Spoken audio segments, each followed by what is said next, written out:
It's a great day to talk hockey with Grant McCagg on HabsCast.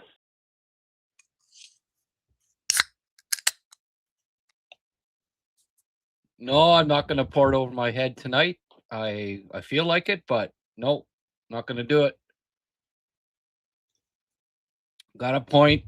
Saturday night, Madison Square Garden. Yeah, they had a 3-0 lead, blah, blah, blah. But youngest club in the friggin' league, penalty shot, which, I don't know. He gets to him at the side. It's not like the guy had a clear breakaway and he tripped him or something. He gets him to the side but Madison Square Garden, they're going to give him the penalty shot. That was big. The Habs played it was too much pond hockey out there again tonight. Fowler obviously came back down to earth to a certain degree. No, you can't blame him on, most of the goals. And you have to consider a penalty shot one of the goals. It almost shouldn't count towards your save percentage, really, especially when it's like Panarin. But so now what? All of a sudden, Fowler had a 945 save percentage, and now it's 890. It's kind of like Dobish-like, right? Canadians are missing Caden Gooley. They've managed to stay somewhat in the race up until now.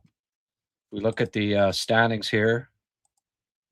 They are 36 points, 1 point out of a playoff spot.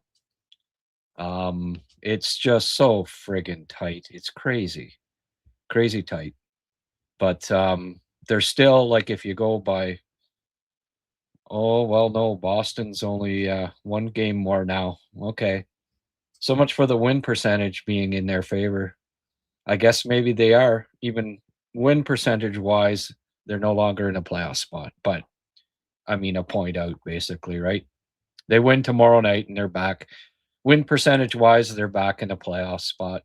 So, yeah, it feels terrible that they blew a 3-0 lead, but they got a point on the road. Youngest team, missing Caden Gooley. It's just they got to stop playing Mike Matheson 27 minutes a game when he's not playing well. They just can't keep doing it. They have to play the third pairing more. Engstrom and Jackeye were better than Carrier and Matheson tonight. So why did they play triple the amount of minutes? Like, yes, they play against the tougher lines, and I get it. If you got to protect those guys to a certain degree, but they're playing better. So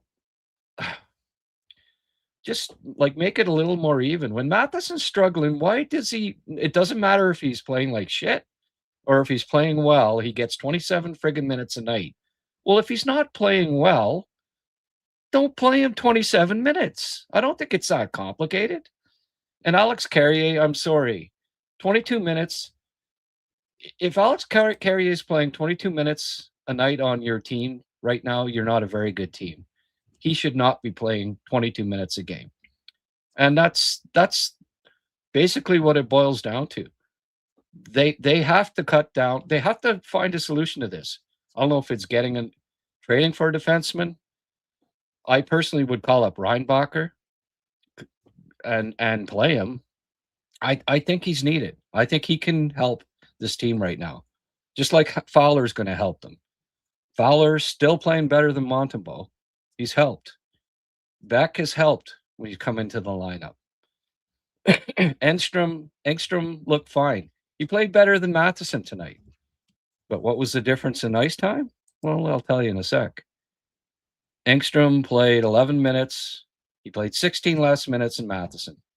Yes, I get it. That's mostly against third, fourth lines. And yeah, you're not going to put him out for 23 minutes playing against the other team's top lines, not this early in his career. So you got to put that in perspective. But right now, Mike he's having trouble. Well, he's turning over pucks, but he's having trouble tracking the puck in this lot. Like there were 2 goals today where it's right there, and he's just he's turned it back to the play or whatever the case may be, and not reacting well defensively.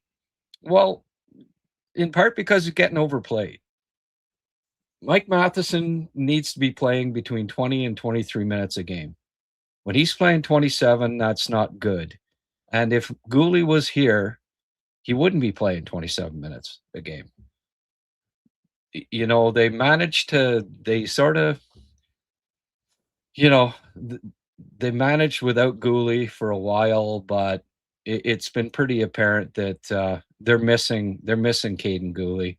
And until Gooley's back, I think that they need Reinbacher to get a look, and because Carrier and Matheson can't be playing between them 50 minutes. They just can't, Carrier is a third pairing on a good team. He's at best a third pairing defenseman right now, which isn't bad, but playing all the important minutes, that's just not, he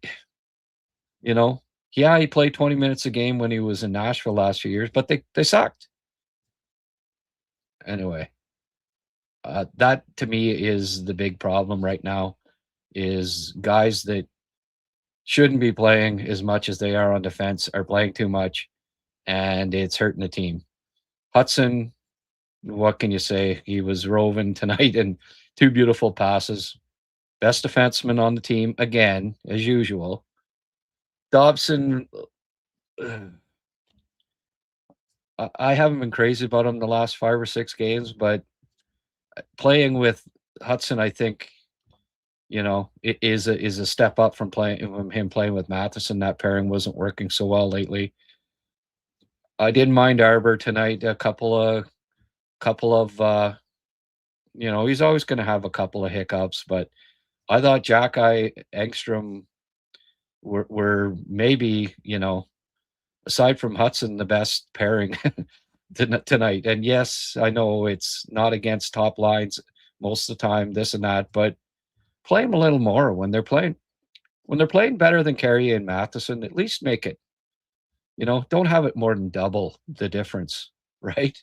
But Marty or Stefan, whoever, it's probably Robidas. You just read the game, If there's a pairing struggling, don't freaking play him more. Play him less. That's what coaches do. That's why you're behind the bench.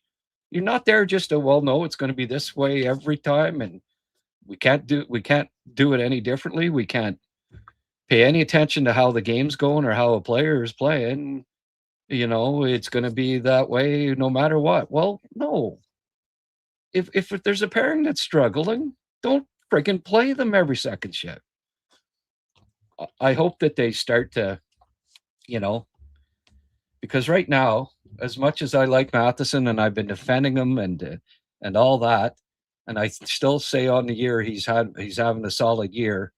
Well, lately he's been having some issues, and part of it I think is overuse, playing him too much. When he's struggling, on nights that he's struggling, like tonight, don't play him 27 minutes. I don't think that's asking too much. Is that not fair? Like if I was coaching the team and a guy was struggling, I wouldn't play him 27 minutes. He's supposed to be the best defenseman in your mind, fine. But when he's not, adjust. That's what you're being paid to coach for. Adjust. Make adjustments. I mean, I could stand behind the bench and just, oh, well, no.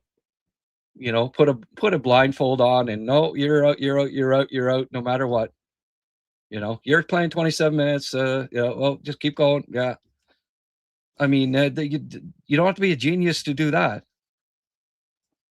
Anyway, there's my little rant about player usage. Let's have a look at the stats here.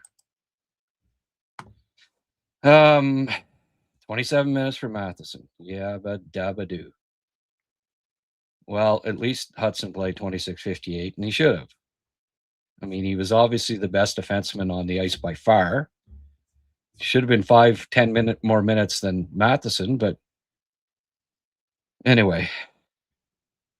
Surprised that Marty didn't call a timeout after the fourth goal. Well, he never does.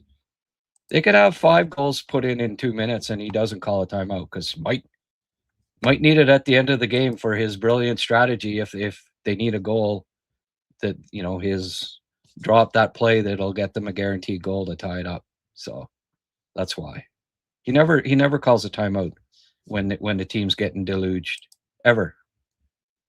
Save it for the last in case they need it when it won't matter. But you might be able to notice that I'm not real happy with the coaching tonight. But anyway, I call him as I see him. I praise and I defend the coaches when I think they need defending. But tonight, I don't know. And then this other move, they've been doing great in friggin' overtimes. They've been dominating overtimes. You know why? Because they weren't conservative. Because they go match it, power against power, offense against offense, and it worked. It's been working. Great overtime record this year. What happens tonight? Jake Evans on the second line there after. I mean, it was a 2-minute friggin' shift for the first guys, and it came down close to scoring. But then Cappy gets the breakaway, right, and can't pot it. But why Evans and not Slav with Cappy on the second unit? Why go conservative when it's been working all friggin' year to go with your offensive guys, to go with your top guys? Instead, go the conservative route. And what happens? Evans takes a penalty, hooking a guy in front of the net. And, well, the rest was history, right? So just a disappointed in the coaching decisions tonight.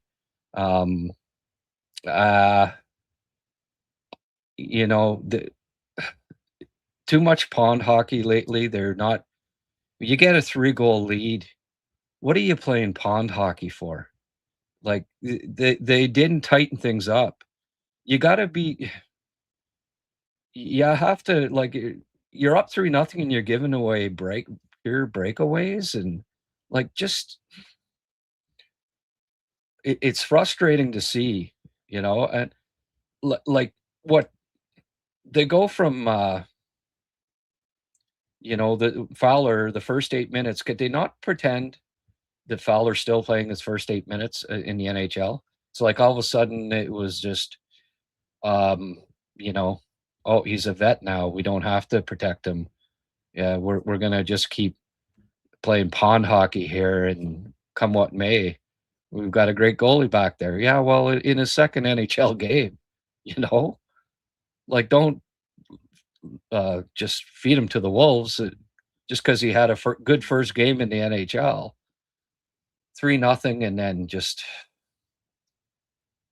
playing like it's they're down 3-0 instead of tightening things up, instead of playing a defensive style, instead of having defensemen back and not letting guys sneak behind them constantly like the Canadians did. And they've been doing for quite a while now. They miss Gooley.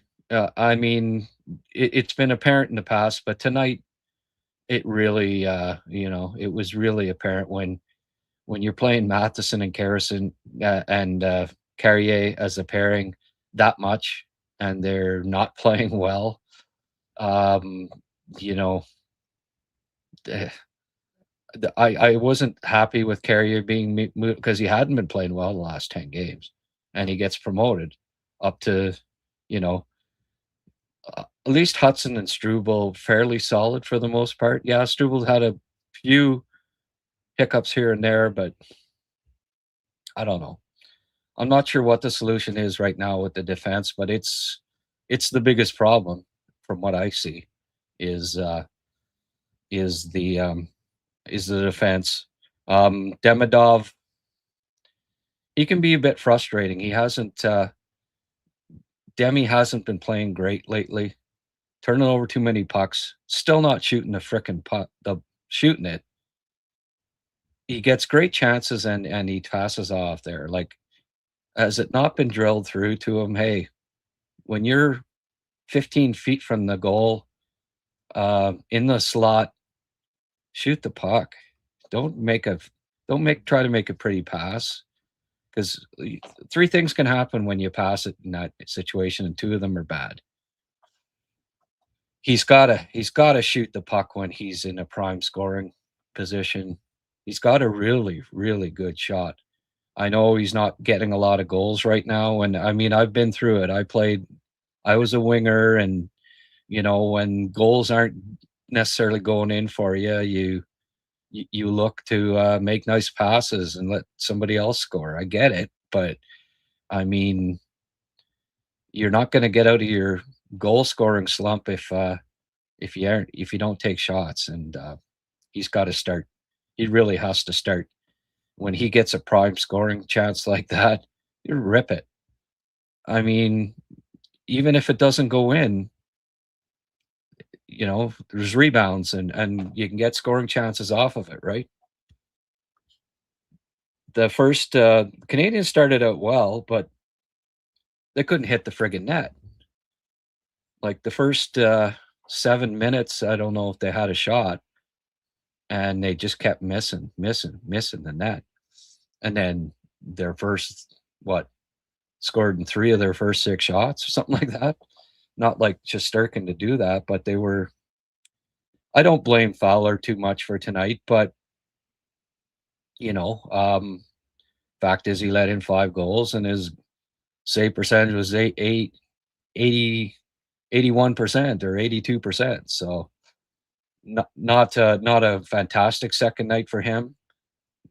Who do you play tomorrow night? McDavid is on a heater. I don't know, the way Montreal's defense is playing right now, McDavid coming into town, it might not be very pretty tomorrow night. Especially, like, who do they put in nets? I don't know. Probably be Monty, but I guess you should go with Dobie. I don't know. That's I'm not liking the odds of them winning tomorrow night. Edmonton's starting to get rolling there. New goalie, they'll be rejuvenated, I think, to a certain degree. They won tonight. Let's have a look at this at the out of town scoreboard. Devils got back on track. They won 4-1. Minnesota, Tina wasn't too happy about that. Sens lost in the last minute, 3-2. San Jose, man, they play a lot of 6-5 games. Take the over. If you're a betting man, San Jose Shark games, take the over. Of course, I don't know, maybe games that they're playing in the over is like 10 now, because it just seems like they play a lot of 6-5 kind of games. Pittsburgh, Tampa, Islanders won again.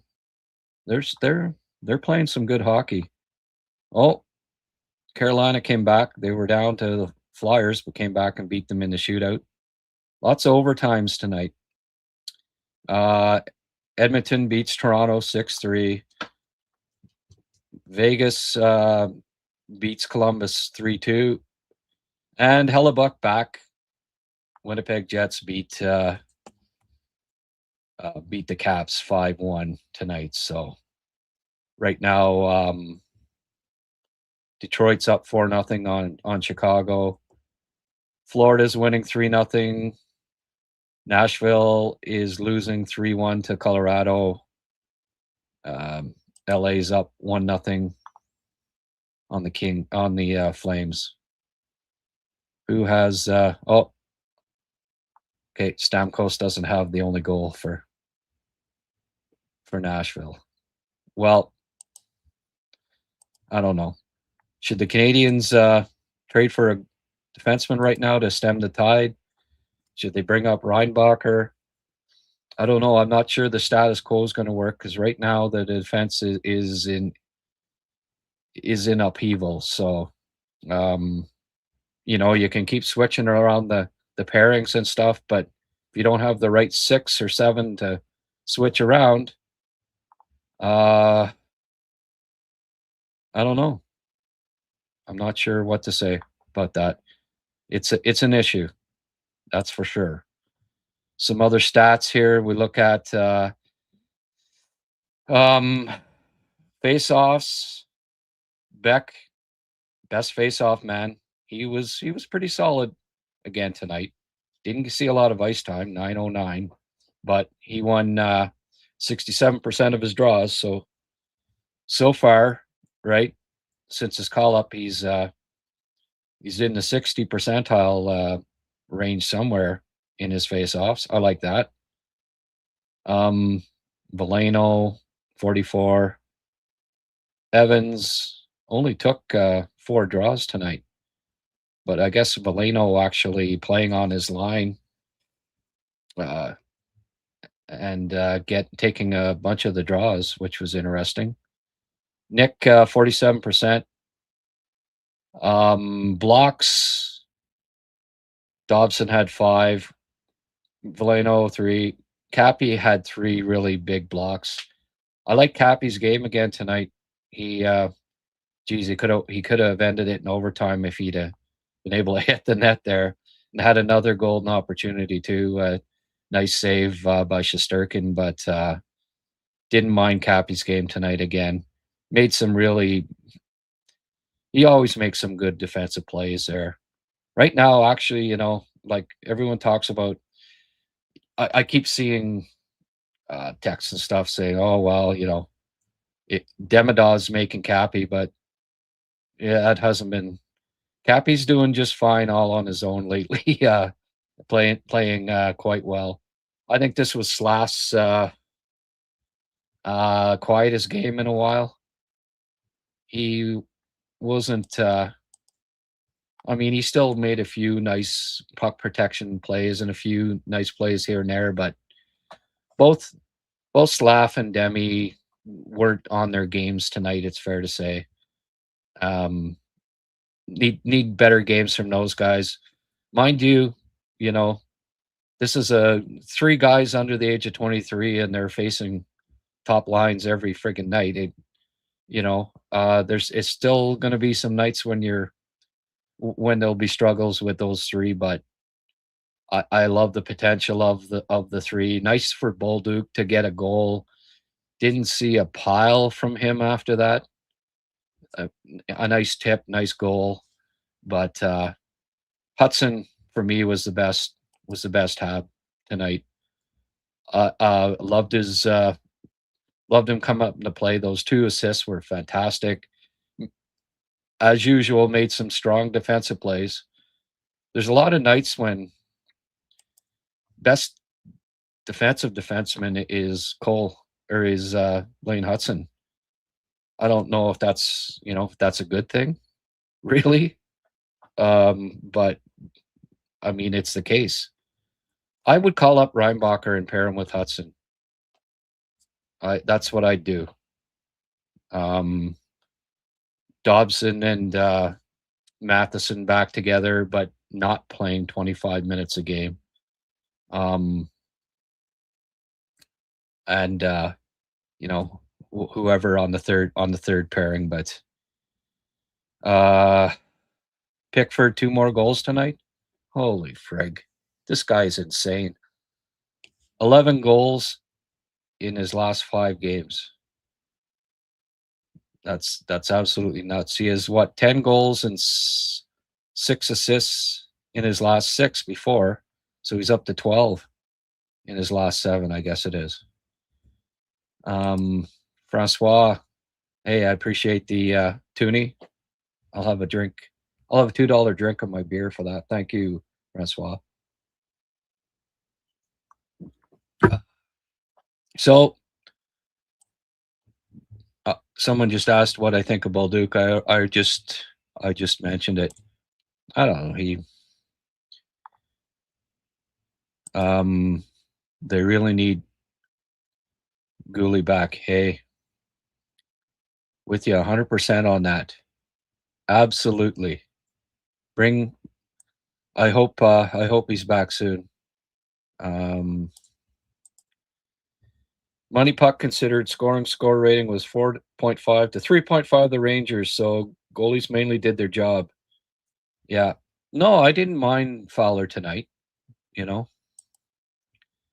They need Gooley back desperately, and it's time to give Reinbacher a look. Yeah, I think so. The defense isn't doing it right now.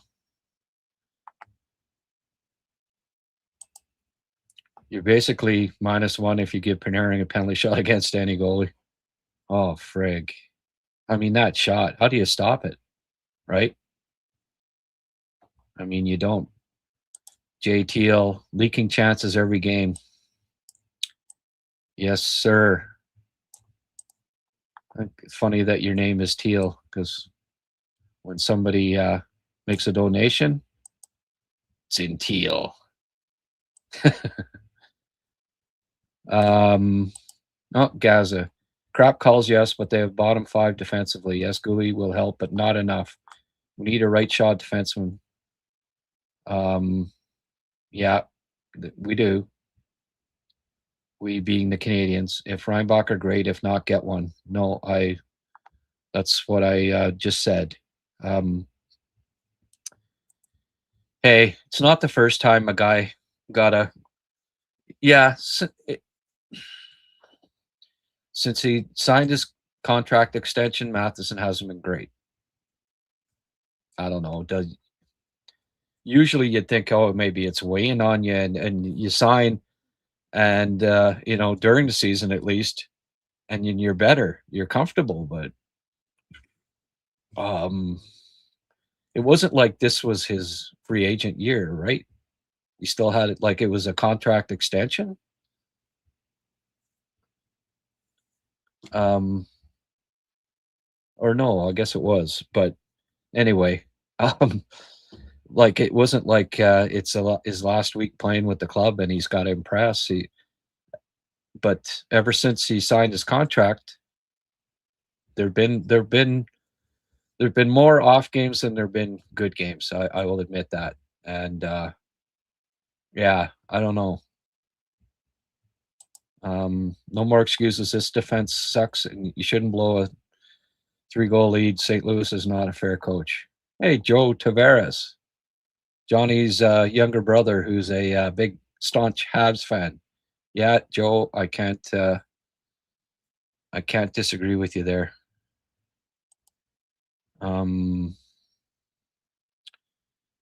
Everybody on the team, blah blah blah.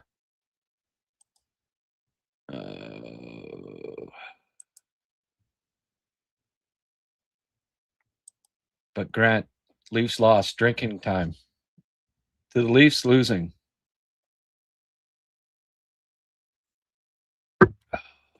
Oh, that tasted better than any of my other sips so far.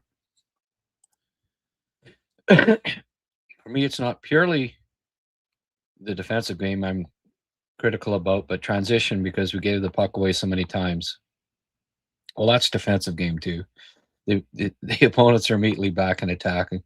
Yeah, and that can be partly on the forwards too, right? You got to support. You got to come back and support your defensemen. So there's that.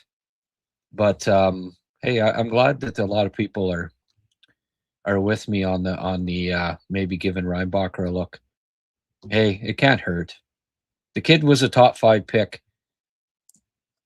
Name the last defenseman that by 21 years of age that was picked in the top 5 that didn't play an NHL game by the time they were 21. There aren't too many of them.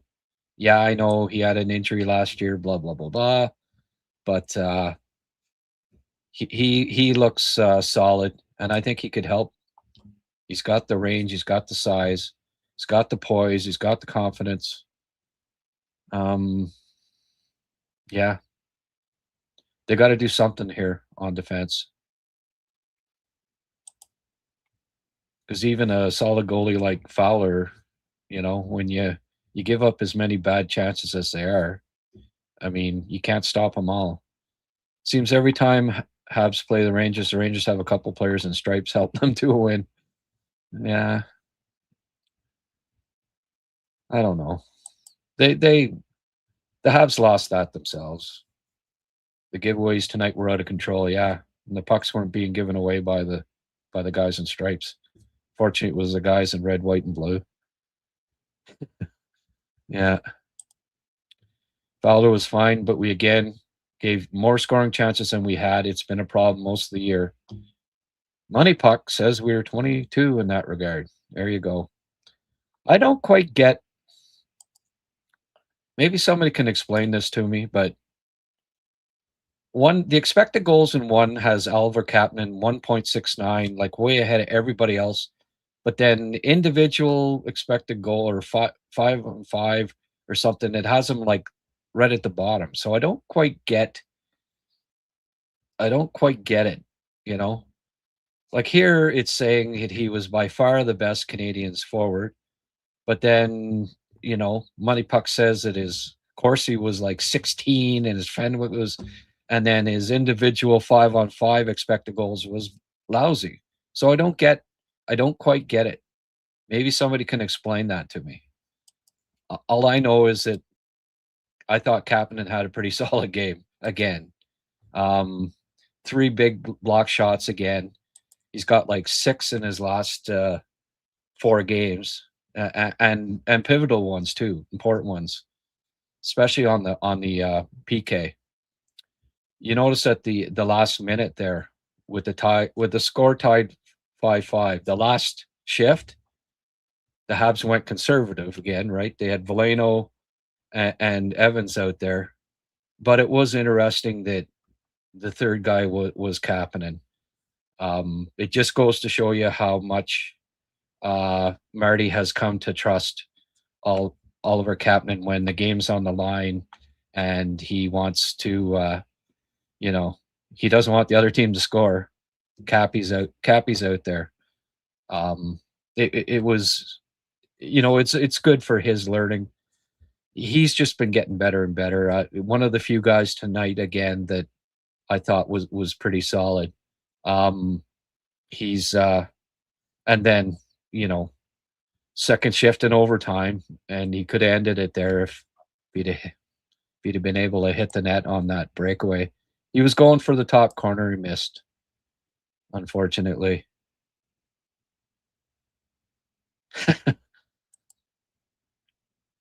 How long have they really been rebuilding? Yeah, no, I think the rebuild's over. It's gotta, they got to make a couple moves here now. They've got extra assets. They've got the cupboard stocked prospect wise. By the way, Papanicus, 2 goals, 3 assists tonight. He's on a 6-game point streak. He and he's got 9 points in those 6 games, but 5 points tonight. He was awesome. Kelowna, I was keeping an eye on that game, and he, it took him a little while getting over the mono and stuff, but he's starting to cook, and that's a nice looking prospect there. Big kid. He can help down the road there in the bottom 2 center role. He can help the team. Skoy George, we suck. Okay, that's, yeah. I can't really argue with that. Okay, Francois, now you give up $5. Guys, can't let Francois hog all the donations here. Come on now. $2 and $5. Thanks, Frank. Pickford has 24 goals, first in the NHL or WHL. Yeah, I was wondering about that. Just 2 behind Vanacker, who is first in the country. Yeah, not good enough for Canada's World Junior team. Like, not good enough to go to camp. They pick two 17-year-olds, undrafted guys, and they always go with 19-year-olds, but because this guy's a Habs prospect, no, we can't. He's what? Oh, he's only leading, only leading a league in goal scoring, captain, leading in plus minus. No, he can't go to camp. Unbelievable. And that's with Mark Hunter, part of the, of course, probably picked a WHL guy ahead of him.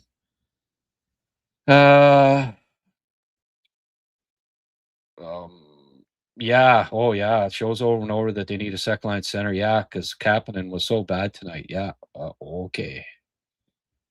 The last thing that tonight showed that was that they need a second line, that they need to replace Kapanen. I don't know what game you were watching.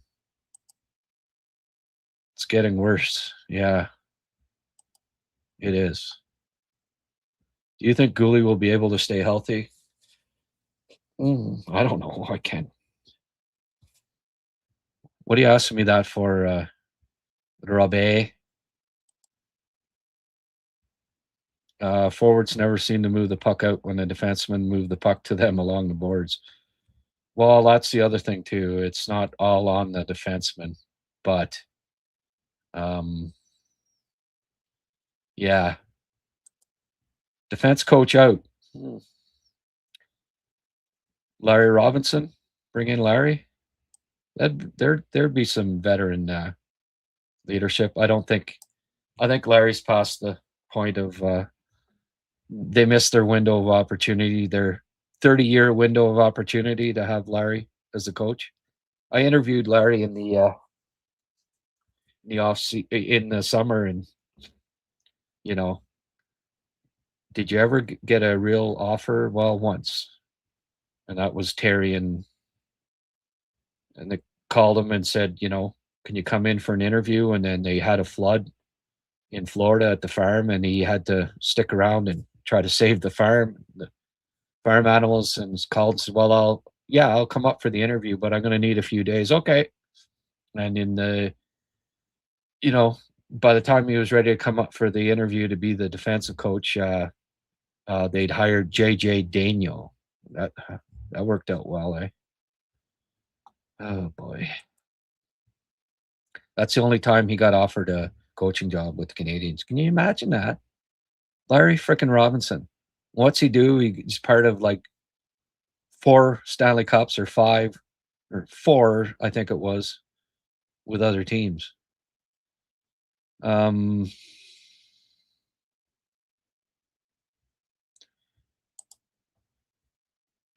After 4 years at MSL, you would think, yeah, well, they had a young defense group tonight. No, they didn't. They had 2 young defensemen, and they actually played pretty well. But they had to play the veterans 27 minutes when they were struggling. I just, Mike Matheson, I get it. He, play him up against other teams' top lines, but other teams' top lines aren't playing 27 friggin' minutes, right? Like a good forward plays 18 minutes. So why is he playing 27? And that's like with no power play time either. Like, Jesus. And yes, always dropping his stick. Again, at the end of the friggin' game, right? How many times this season, game on the line, last minute, Matheson either breaks a stick or loses it. At least he kicked it out this time, but Jesus, again. Yeah, I'm not crazy about Dobson, Matheson. Hudson, Dobson, I don't mind. Maybe Rhino with Matheson. Yeah, maybe. Yeah. No, that's a good point, VDAC. Once in a while, we're on the same page. Yeah, that might make sense. Hudson, Dobson, Rhino, Matheson. Give them lots of time. Engstrom, Jackeye, Carrier up in the stands for a bit, something like that. But that won't happen. They get their favorites, and that's it. You can't. They're bullheaded, and you can't change their freaking viewpoint on it. Fort George, so many turnovers in a defensive zone. Yeah, how was Pickford not picked? Yeah.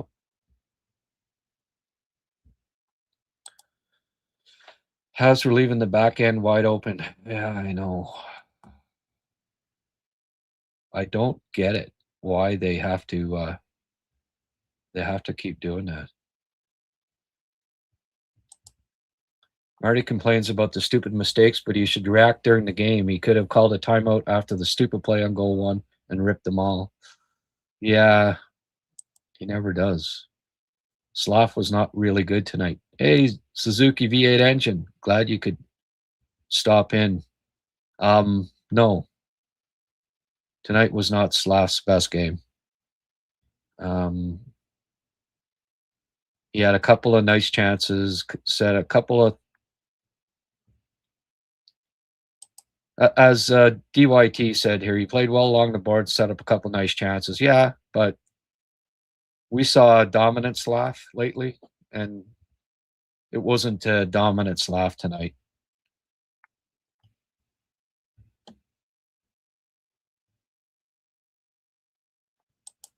Yeah. Yeah, I know, eh? Yeah. Kapanen got kneed in OT just before the penalty. Went down, and he was out of the play, and then it came back, and Evans got the hook and call, which was not blatant, that's for sure.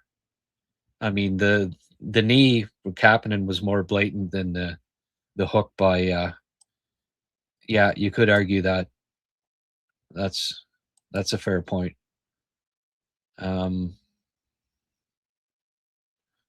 I don't think Dobson is worth 9.5 million. His defensive game scares me at times. Hey, wet nachos. Yeah, it can be scary sometimes, my friend. Hey, we've got 183 on in the live chat. That's a decent number.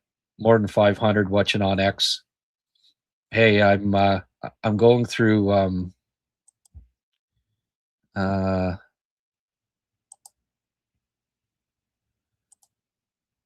I'm going through a lot of live chat here, folks. You want to chime in? Join us.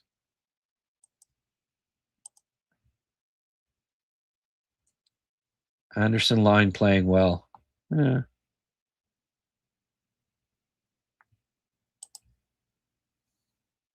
Bronco Booger says, hit the thumbs up, folks. Hey, if you can. Oh, by the way, I put up a little note on X there and on Blue Sky. Try to get up over, try to hit the 4,000 mark in subscriptions. And you know what? I got like more than 30 people hit subscribe because I asked on Twitter, asked nicely. I get more response asking on Twitter than I do asking on here, but I think most of you are probably already hit subscriptions, so I get it. But you know, if you are watching, if you are on the live chat and you haven't subscribed yet, I'd really appreciate it if you hit that button. We're up over 4,000 now. I want to get it up. I want to get it, you know, early in the new year sometime. I'd like to be at 5K subscribers. That'd be great. And I really appreciate everyone that does hit the subscribe button. It doesn't, you know, YouTube doesn't take your information or anything. All it is just hitting the subscribe button, and it would be appreciated. None of the goals on Fowler. The defense is really poor. Well, geez, imagine tomorrow night that Monty's in nets and the defense is really poor, and it's Draisaitl and McDavid. Oh. Wonder why they won't put Matheson with Hudson on the top pair with And Dobson with Carrier on the second. Yeah, I don't know. I don't like Carrier in the top four, to be honest with you. I noticed a few more times they put Engstrom with Hudson. Only thing is, Engstrom can be a little bit, um, physically he can be overpowered at times in his own zone. I don't know if that pairing necessarily works, but I wouldn't mind seeing a little more of it. I thought Engstrom had some good moments tonight. He was one of the, not that it's saying a whole lot, but he was one of the more dependable defenders tonight, I thought.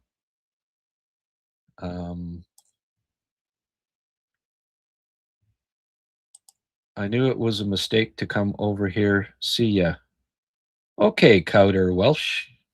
Bye now.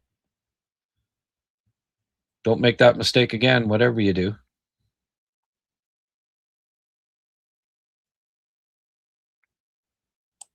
Why would you guys want to go back to the boring defensive game of Therrien or Julian? I'm not sure what you're talking about. When you're up 3-0, you play the boring defensive game of Therrien. Remember the years that Therrien won the conference? First place in the conference? It was because when they had 3-0 leads, they played defensive hockey. I don't mind winning. I don't mind a boring game when the game's 3-0 for you and you're on the road. The game should get boring at that point. I prefer 30 minutes of boring when the score's 3-0 for your team than pond hockey and blow the lead. But that's me.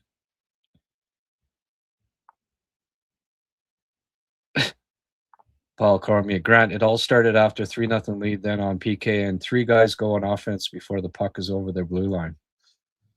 Yeah, I don't I don't get it. 3 out of 4 points. Kevin Gumbly's glass is half full. Yeah, that's right.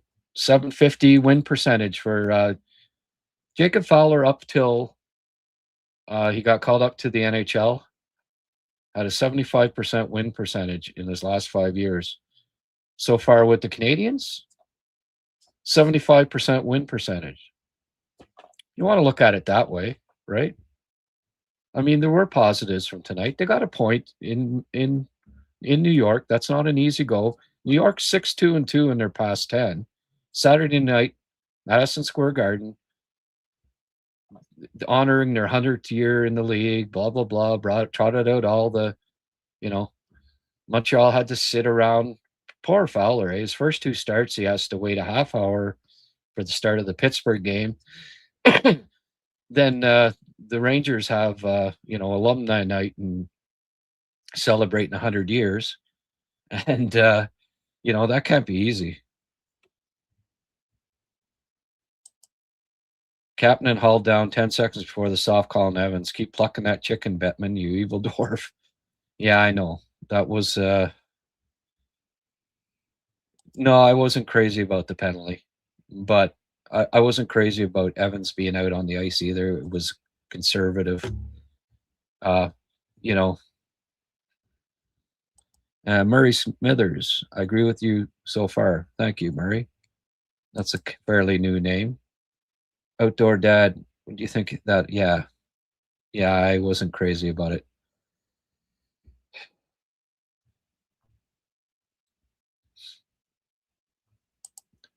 This Cowder Welsh, I don't know, like, come in here and just start ripping everybody. I don't like, we've got a pretty good group here, and I don't necessarily like anyway. I guess you can't control that all the time, right? There's going to be people that come on and just want to denigrate everybody else, but that's fine. He said he left, so won't shed any tears if he did. Paulie Hurlbert, any relation to JP? Fowler only played 2 games, 3 out of 4 points. That's right. But 890 save percentage now. I know save percentage isn't everything, that's for sure. And one of them was a freaking, again, I don't even know if that should count towards save percentage. Freaking Panarin on a penalty shot. I wouldn't even count that. Rangers' first goal, Jacque skates the puck 3 feet from getting over blue line, then swings and misses that open puck right in front of goal before it's in their net. Yeah, it's not the first time. Arbor wasn't fantastic again. You're right, Grant, regarding Matheson usage. Seems like global behavior with coaching staff. They are very hesitant to change things. Example, Hudson on power play last year, Demidov this year, goalies, etc. Yeah, I mean, you have to react, right?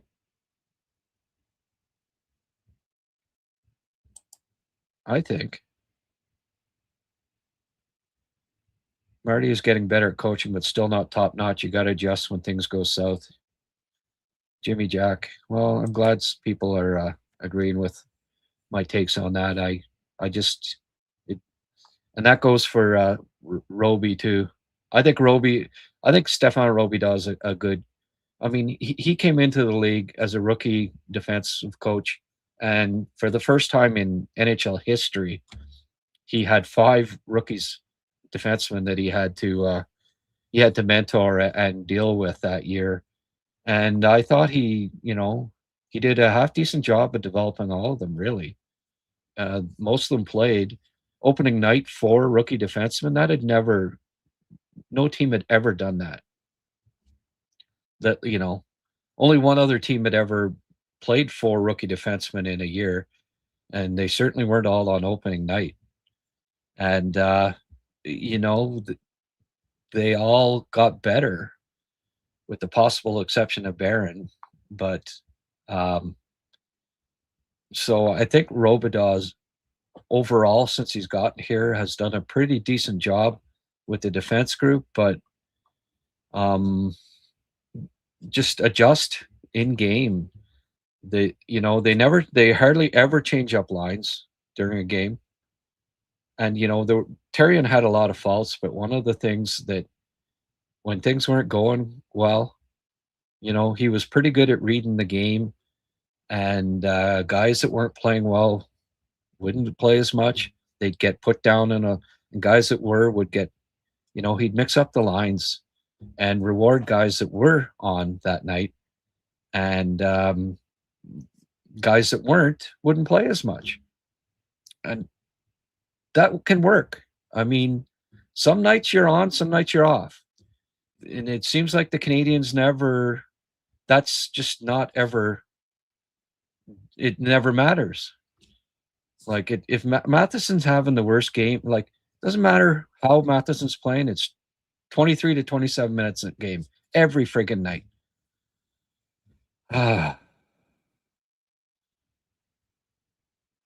I like this from Davidak. 20 minutes is perfect for Matheson. North of 20, it's chaos gazelle time. Well, yeah.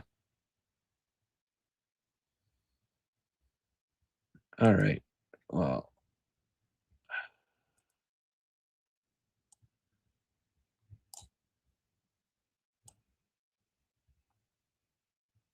what happened here? Vidak for a pint and 2 from Vadisi. From Vidasi. So what's that? The Da Vinci Code or what? Thanks, man. I appreciate the hey, I appreciate that you remember. We have our little differences and such at times, but we both call it as we see it, and I appreciate the donation there, VDAC from the West Coast, my friend. Thank you. Whereabouts are you, BC? Behind Calabogie? I think they keep all 3 goalies for the holidays. This is a new name. 186 here. That's a nice group. Then decide who to send back to the minors. Yeah. I hope they keep Fowler for past the holidays, but hey, if he starts letting in 5 goals a game, I guess he might go back. You certainly don't want to throw him to the wolves like they did tonight. He could lose some of that high confidence level that he has. Oh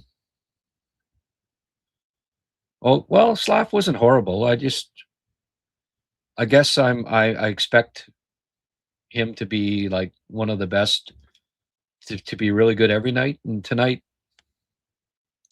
mind you, Demi wasn't great. And if your line mate's not, your running mate's not playing as well as you are, maybe it can affect you too. But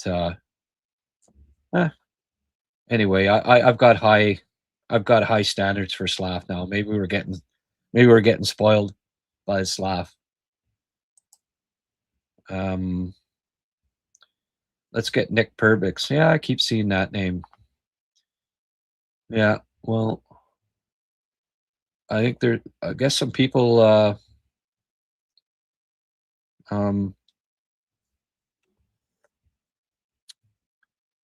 really like Nick Perbix.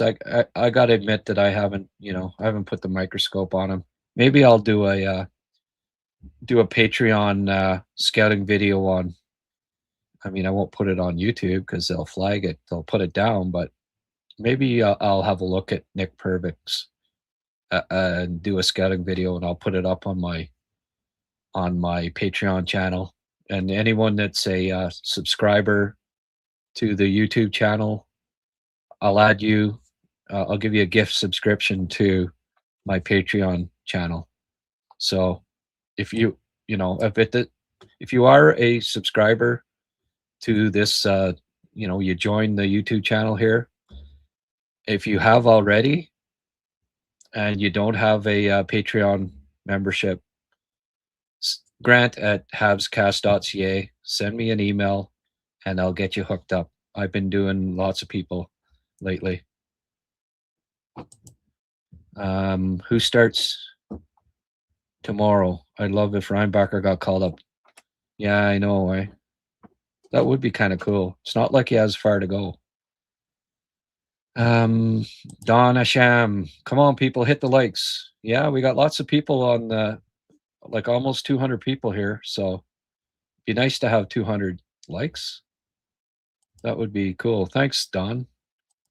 You related to Aaron Asham? Aaron was Liam was out Legends of Hockey with Aaron there last week. Looks like Dovish tomorrow, but not confirmed yet. Oh yeah? Why does it look like it? Did Marty kind of hint at it? Dan, do I think the Habs need a change at head coach? No. Marty's done more good things than bad, I think, but I still, and he's even admitted it, there's still things for him to learn. And one of the things I think is just in-game adjustments a little more. That's why you're paid the big bucks, right? You just not sit there all game and, well, here are my lines and here are my favorites, and it doesn't matter what happens in the game. Like that doesn't, that's not really hard to do, right? So if I have a complaint, it's that he just a little too stubborn with not changing, not adjusting. These are my lines. These are my guys, and doesn't matter what happens.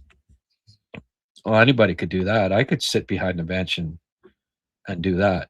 So, but no, he's at least admits it that he's still learning as he goes along here. But I just hope that that's something that changes as he grows in his NHL coaching position. If not, then eventually, you know, like they've had 4 straight years of point improvements, right? Kind of hard to fire a coach that with the youngest team in the league, you know, because maybe they don't make a big leap this year like they have the last 4. We've seen an improvement from the team 4 straight years, so no, I wouldn't be looking at firing Marty at this time. Do I think Engstrom should remain in the lineup? I think you platoon them, like Liam was saying earlier today on the show. By the way, Liam had a great look back at Bobby Russo's career. If you want to go look at that video, Liam, of course, has the foremost hockey historian and Habs historian on the planet. Him and Dave Stubbs. Just go have a look at that video, and he had some great things to say about Bobby Russo, who was a 4-time Cup winner with the Habs in the 60s. Finished tied with Belleville for second in the scoring race in 65. Was third in playoff scoring the year before. Like in the mid 60s, there weren't many players better than Bobby Russo. He was a solid NHLer. Do I think Montembeault gets put on waivers? Well, not right now. Still need to figure out who the 2 goalies are. No, not yet. We play Matheson like the Stars play Heiskanen. Yeah. He's no Heiskanen, therefore should not be playing insane amounts. I mean, I was saying it up until like a couple of weeks ago that I thought Matheson was maybe one of the 10 best defensemen in the league this year. I maybe, maybe that was a bit of hyperbole there, but I really do think he was playing pretty solid. But I don't know, since about when he signed that contract, some stuff's creeped back into his game that we've seen before. Part of it's due to them freaking playing him too much again, and I really think that they need to cut back. Who starts? I don't know, man. Frankly Mahovlich. Good to see you in here. Hey, there's some new names. I like this. Fort George. Lane is playing his natural side with Dobson. Well, yeah, and Lane was really good tonight. Really friggin' good. Both ends of the ice. We had 4 Lane Hudsons. We wouldn't be talking about the defense, that's for sure. Yeah, 3 out of 4 is not bad. And again, got a point in New York. That's not the end of the world. Just always disappointing when you blow a 3-goal lead. Worst lead in hockey, 3-goal lead, right? Do you think the Habs can make the playoffs this year? Yeah. Just keep in the running till some of the key guys get back. Doc getting back is going to help. Trading for Stamkos or somebody else of that ilk would help. Calling up Reinbacher, I think, would help. All those things, but they have to get things straightened out on defense. I think they have to cut back on Carrier and Matheson's ice time a bit. A few adjustments here and there. Hopefully Fowler keeps playing solidly, and one of the other 2. I mean, it's a lot of it's going to come down to goaltending, right? If they can get decent goaltending, then there's enough offense there. First name initial and last name initial. Vancouver, BC, moving to Okanagan. Oh boy. I love the Okanagan. I was saying the other night, I've been coast to coast driving, and I loved Cape Breton, but the Okanagan Valley, beautiful, absolutely gorgeous. NHL scouts make a point of, even when Kelowna doesn't have any good prospects, they make a point of going to see games in Kelowna. You know, Eastern scouts when they book their scouting trips out west, because it's just so beautiful. This loss is unacceptable. No, Danny, from Winnipeg, Manitoba. Aaron's from around there too. Do I think the Habs need more size? Maybe.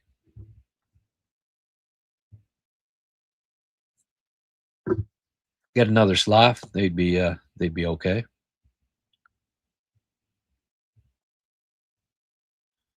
Not right to celebrate a single point up by 3 goals. No, it was a bittersweet 1 point. What do the Habs need ASAP? Well, I think they need another right defenseman. There's a top 5 pick playing in Laval. I wouldn't mind him getting a look. Flip, send Engstrom back down, bring up Reinbacher. If you have to do for the numbers, do the switcheroo, right? Doesn't mean Engstrom can't come back up, but give Reinbacher a look. Can't hurt. Maybe he's ready. You don't know till you play him, right? And I think Reinbacher might even play, one of those guys that plays better in the NHL than he does even in the AHL. He's played 4 years of pro hockey now against men. I think he's ready he's ready for a look. And he can't, I don't think he can play worse than Carrier's been lately. I think he can, he brings certain dimensions that the Canadians could use. With a Gooley out, the Canadians could use. They're missing Gooley. The closest thing to Gooley in the system is Reinbacher. So maybe you don't miss Gooley as much if Reinbacher's in the lineup. That's my opinion. While I was annoyed at certain bad plays from Slav, some bad passes, I'm still happy he's continuing to try to control the play. Yes, there was good and bad from Slav tonight. I just, like I say, I've got high standards for him now. I want. He hadn't been making bad passes, and tonight there were a few. Hey, here's a new name. Greetings, Grat. Thoughts on defensive structure? Yeah, well, I guess you missed my rant at the start. Maybe go back and look at it later, but I think I covered it pretty well. Yeah, for sure.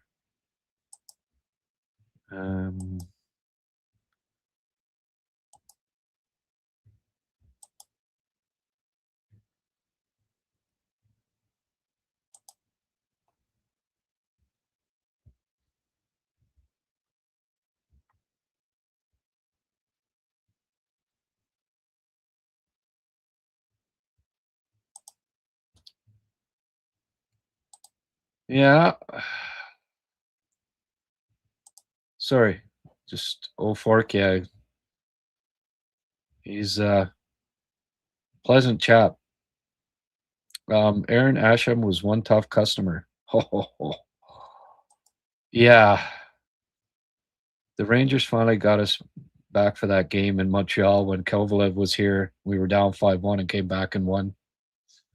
Yeah, the thing is that they already got us back once doing that. I'm pretty sure.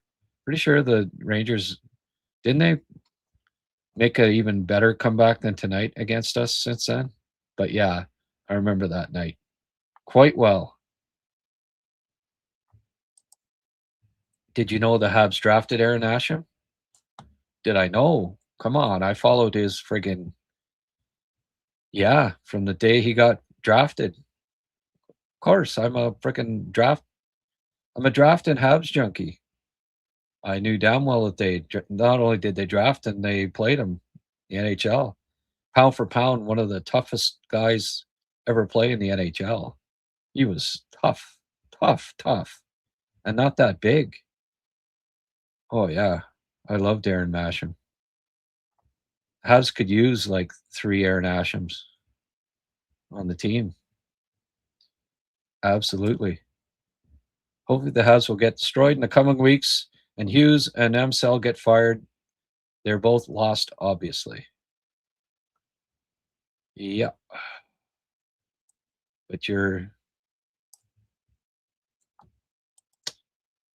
got her all figured out there, old Fork, yeah. The Rangers finally got us back for that game. Yeah, they did. St. Louis is doing all right. This is a very young team dressing 4 to 5 rookies on average. Robidas deployment I have more issues with, as well as the goaltending staff. Yep, that would be true. Can't wait for Doc to get back. Austin Allen, there's a new name. Hey, Austin. He was on fire and adds size down the middle. Yeah. Yep, he does. Father wasn't a problem tonight. Habs played to lose. They gave up double the chances and were playing slow, constantly giving up possession and remaining pinned in their zone. Well said. Can't disagree with any of that. Probably true, although the thing is, we might not feel that way. It might not hurt his confidence, which is why rocking him as number 1 is crazy when our D is so weak. Yeah, I don't know. Hey, thanks. Good to be here enjoying your awesome Habs channel. Thanks, Austin. Yeah, I mean, I don't know. I think tonight was a good. I don't mind a bit of trial by fire.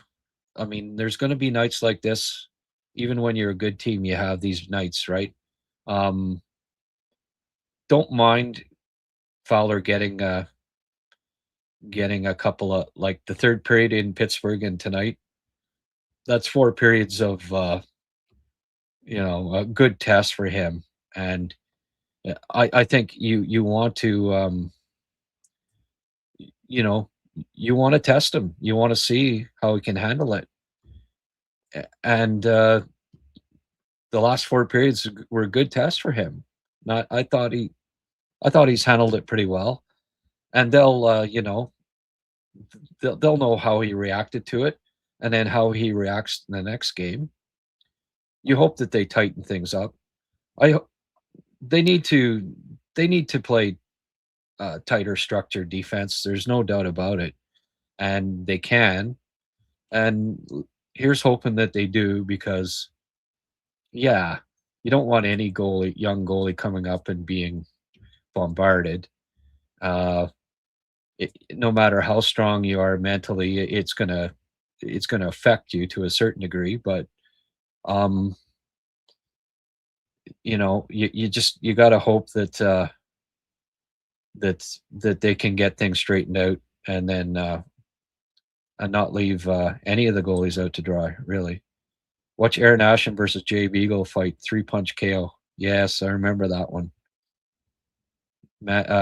Aaron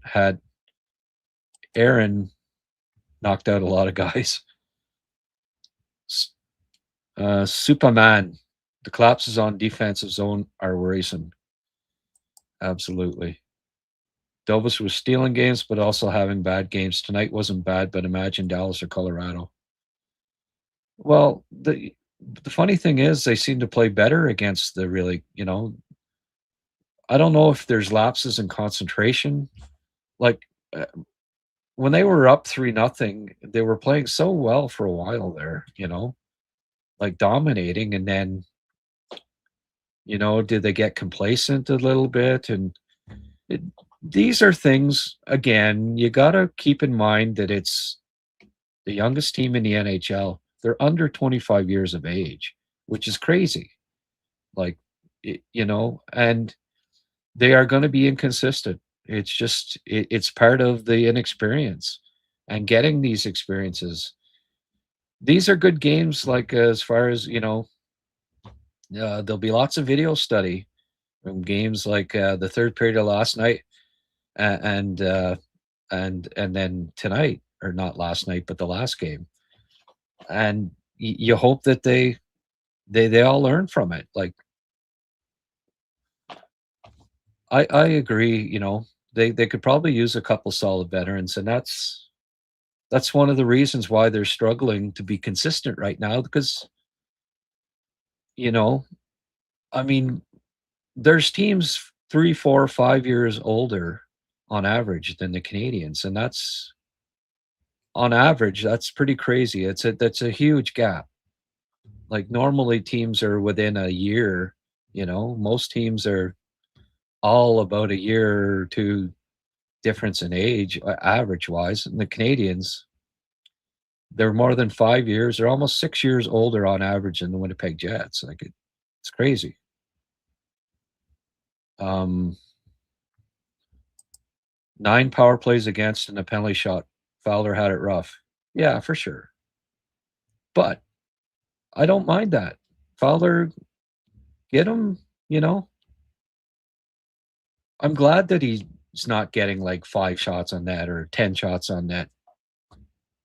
If you're testing him out to see if he's ready for it or not, tonight was a good test. Just don't have 5 or 10 more straight games of this, but a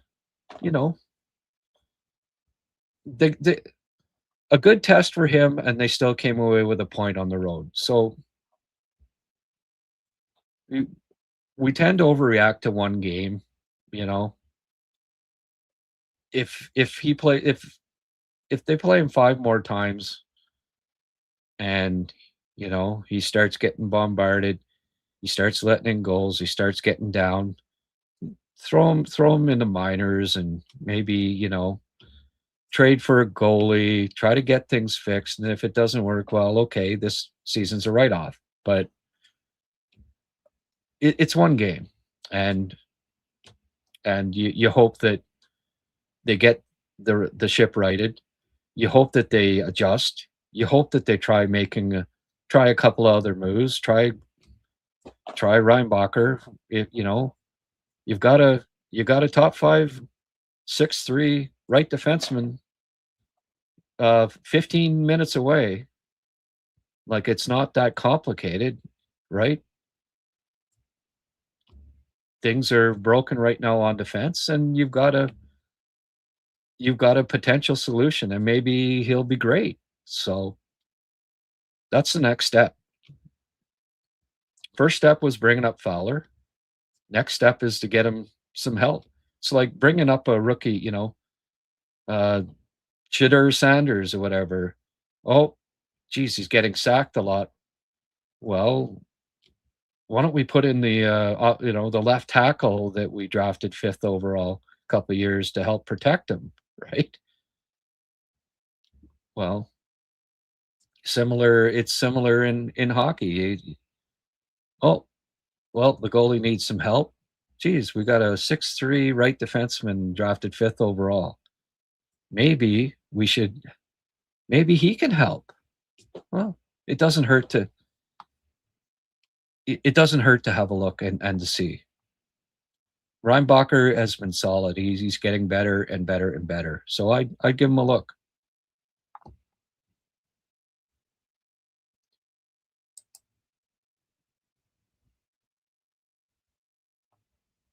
I mean, they're not going to get older putting Reinbacher in, but I do agree. Like, I think they could handle getting a vet or two. Stamkos would help with the average age, being 35.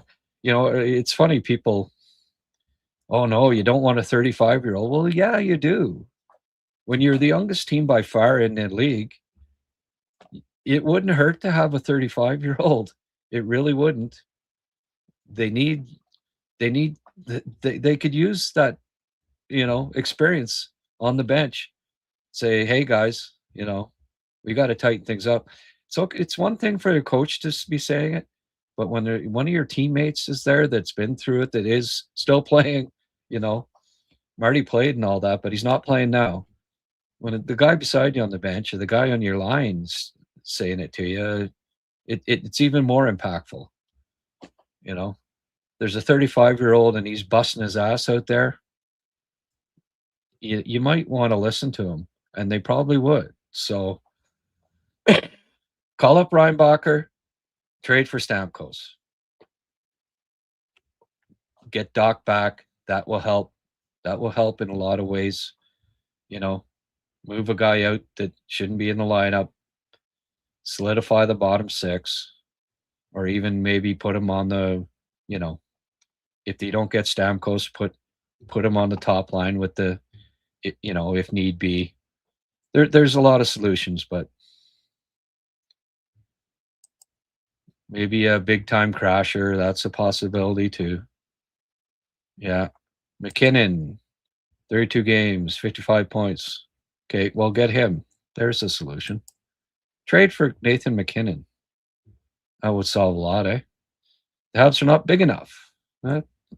Maybe.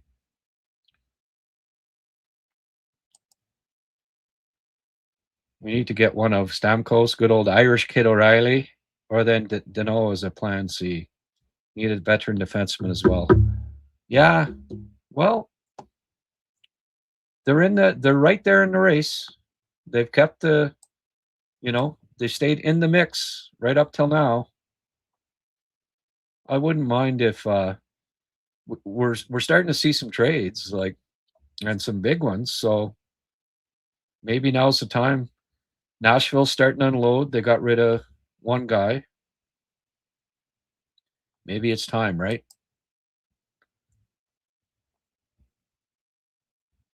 Let's have a look here at the standings again.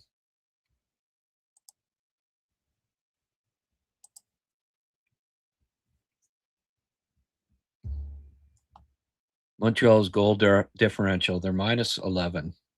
I don't like that. Lost 3. 2-1 in their last 5. Pittsburgh lost 4. Well, yeah. 4, but 3 in overtime. Islanders are hot. Carolina's hot, so all of a sudden they're 1-2. Islanders have been a surprise this year, right? So much for getting Bo Horvat. That's out the window.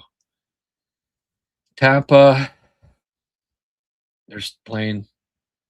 They lost in overtime tonight, so they after a really hot streak are kind of evening out. There's nobody in the Atlantic that's on a heater right now other than Boston. They just keep defying the odds, don't they?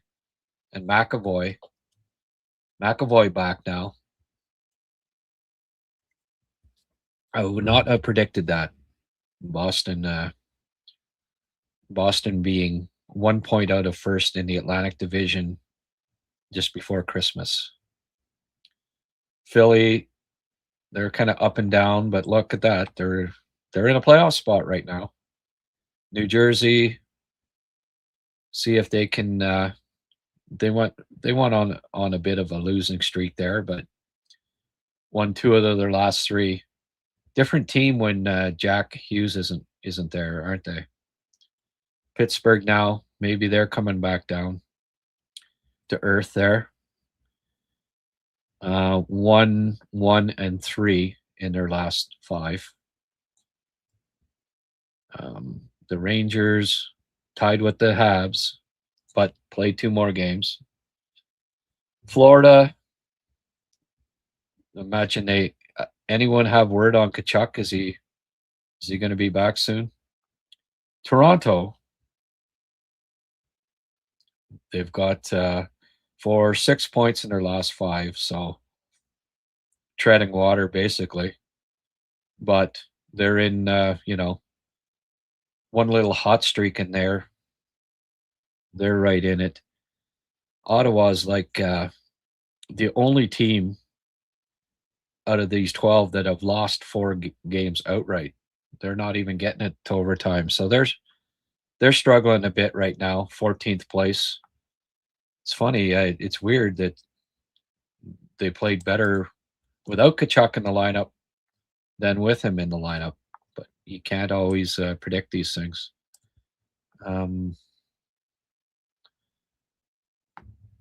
I'll go for a little longer here, folks. I think the young lad's home, so he'll want to come down here. So maybe another 5-10 minutes. Team lost Heineman last year and was okay and more physically mature. Yeah. They could use Heineman right now.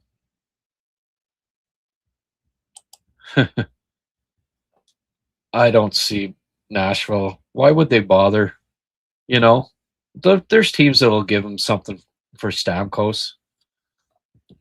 You think that, oh, yeah, let's get Laine. It's got to make sense for both teams, right? Do I think that the Jets should have signed Taves? Well, not looking like it now. I thought it was worth a shot at the time. So I can't be too critical. I can't be too critical of that move now, because at the time I thought, hey, if he's anything close to what he used to be, that's not a bad move. I mean, Jonathan Taves is going to be a Hall of Famer, right? And he's still not that old, but when you're 2-3 years not playing and yet long COVID, and it's just it hasn't worked out for them. I feel bad for Jonathan Taves. He's done great things for Canada, going back to World Juniors. All those shootout goals and Captain Canada. I love Jonathan Taves, so I hope he can. I hope it's just gonna be a bit of time for him, because I'm a Winnipeg Jets fan too. Suzuki is a great player, but a silent captain. No, I don't know about that. We don't know what all goes off of what's going on in the background. He's a quiet leader. Jean Beliveau wasn't a big talker. Was he not a good captain? 10 Stanley Cups. Shea Weber didn't do a lot of blabbing. Always wore a C for Canada in Olympics and stuff. He certainly was respected as a leader. I say play it out and don't make any desperate moves. Well, who's saying make a desperate move? I'm not saying make a desperate move. Just make moves. The Canadians are stocked. They're stacked. They've got extra draft picks. They've got players. They've got high picks, like players that have been picked that are never going to make the team. Not for years anyways. It'd be 5 years for some of these guys. They've got some highly regarded. They've got surplus at certain positions. They've got the assets that they can move and it won't hurt them in the future. So why not? Why not get a couple of veterans? You're the youngest team by far. You've got holes that need to be filled. Then you've got players coming back later, but it's not going to matter if you're out of the friggin', the issue about this here, yeah, they're only a few points out right now, but they're 4 points ahead of Ottawa. Well, they lose 3 of the next 4, let's say, and these teams all start winning a bit. Before you know it, they're the 14th, 15th place team, and then they have to jump over Ottawa. They have to jump over Toronto. They have to jump over Florida. They have to jump over New York. They have to jump over Pittsburgh. It gets a lot more difficult when you've got like 6 teams that you've got to better, because,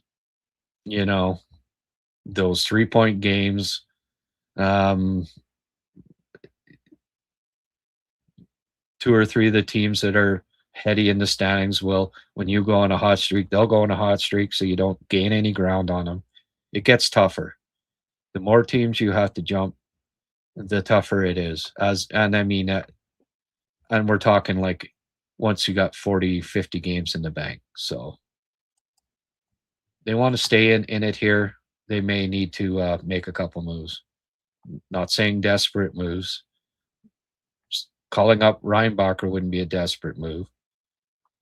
Moving Engstrom or whatever for, and line A for Stamkos wouldn't be a desperate move. It'd be a smart move. Nothing desperate about it.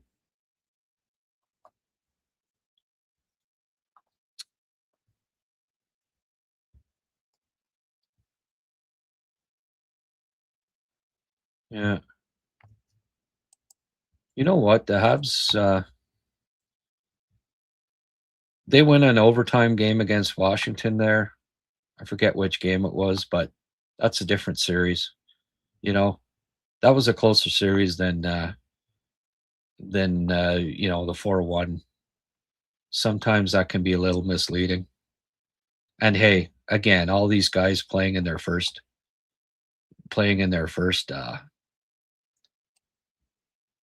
cup playoffs. Yeah, they could probably stand getting a little bigger, and they'll address that. Gooley will help in that regard. They'll probably pick up another bigger player. Reinbacher is a big boy, and he'll be able to handle size. So Steven Stamkos, no one's going to intimidate him either. He'd be good. He'd be a good ad in that regard. You're not going to he's not going to be physically intimidated. Guy's a winner. Suzuki's like Eisenman as a silent captain next to him to relay orders and rally cries. We need to find that vocal guy. Well, Stammer.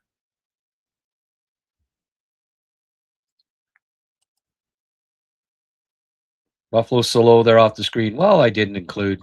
I thought I'd go down as far as Ottawa, right? I'm going to have some Jameson whiskey. There you go.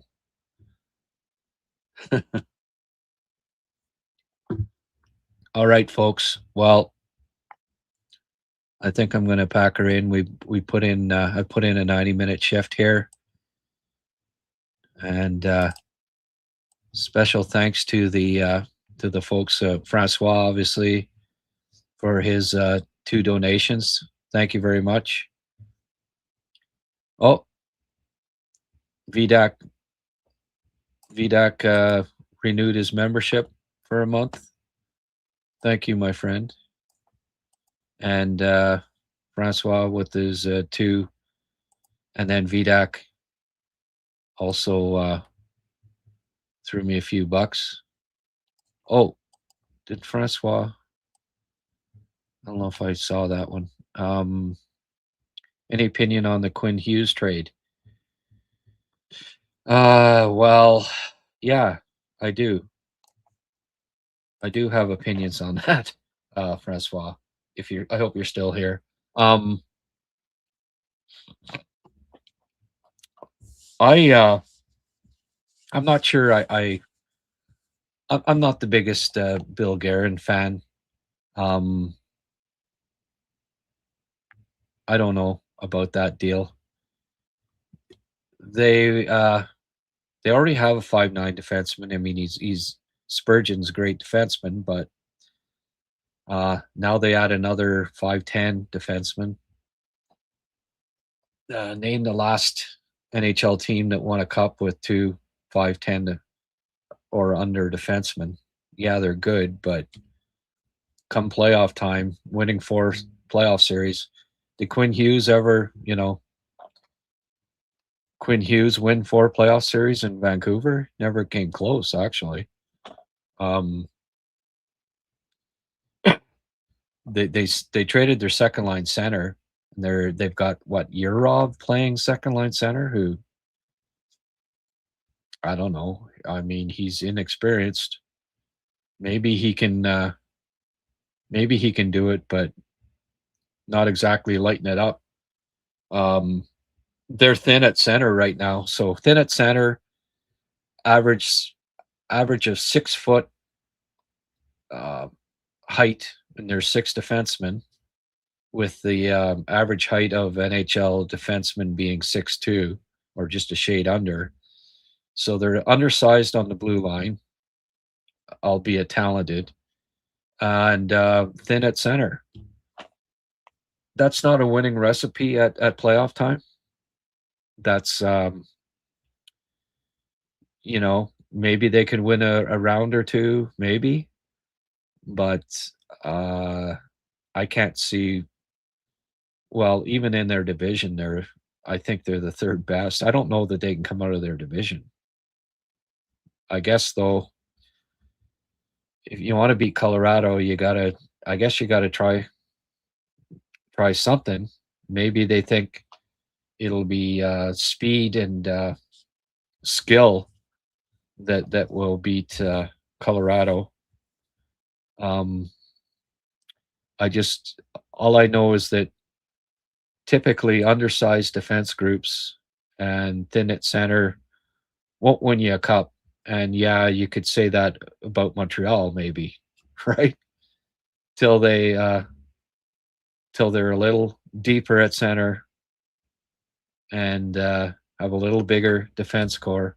They're not likely to win 4 rounds at playoff time either. So, but and then giving up. Well, I like Ogren. I like Rossi, obviously. First round pick, and then Buem, who is a really good young defenseman. For a guy that there's a good chance he signs in New Jersey in a year and a half, I don't know. I think Vancouver won considering that Hughes came to them and said, "I'm not re-signing," and it was, I think, people around the league knew that they were basically shopping him and not in a position of strength. And here along comes Guavin,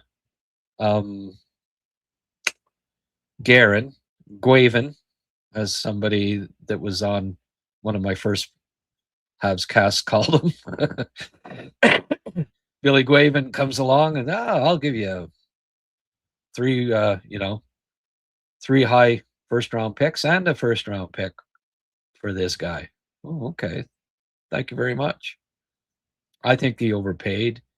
I don't think Hughes is going to take them to the promised land. Like, big 4 rounds of being hit hard, crash, bang, boom. I don't know. Quinn Hughes is a dynamic defenseman. He's won the Norris Trophy, but do I think at playoff time he can be a difference maker for 16 victories against the top teams in the league? Until I see evidence of that, and I haven't seen it in the past, I just don't know. Hey, Donnie comes through with the $10 at the end here. Thanks, Don. I was waiting for Don to show up. No, I appreciate it, Mr. McCaskill. Beers and a game tomorrow. Cheers. I'll finish off my beer on that note. Thanks, Don. Good luck beating them, period. Yeah. Minnesota's center depth, where are you at? Whew. I don't know. I think they might have to Fort George, $5. Oh geez, maybe I better. Money's starting to come in. Maybe I'll stick around for a little longer. I like this show, different vibes from other Hab shows. Hey, thanks, Fort George. And I appreciate the $5 super sticker too. You know what? You only live once. I brought down 2 beers. I'm going to have 2 beers. Cheers, guys. It's Saturday night. What the hell? The young lad can wait. We've got some good topics here. Yeah, I haven't really talked about the Minnesota trade. So, oh, there's Ellen. Hey, Ellen. By the way, I haven't, thanks for being a member. You haven't chimed in too much here recently. I don't know if you've been watching or not, but appreciate you joining the chat. What was Evans doing getting that boneheaded penalty in overtime?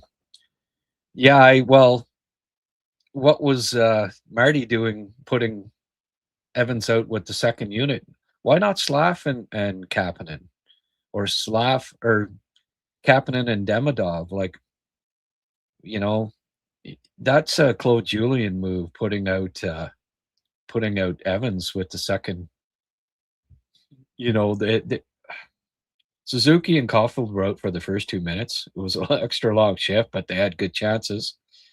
Second guy's over the boards. Cappy, I don't mind, but and then he got a breakaway and then got kneed and they didn't call a penalty. And Evans, that's the conservative Claude.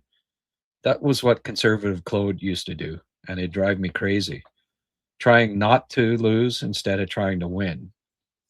And then Evans takes the penalty. I didn't think that it was egregious what he did, but I just didn't think he should be out there in the first place. Anyway, thanks for. I'm glad that I'm glad that you're contributing, Ellen. We hadn't heard from you for a while on here. The Wilson hit on Carrier took all the momentum. Yeah. You're talking about last year in the playoffs, I guess.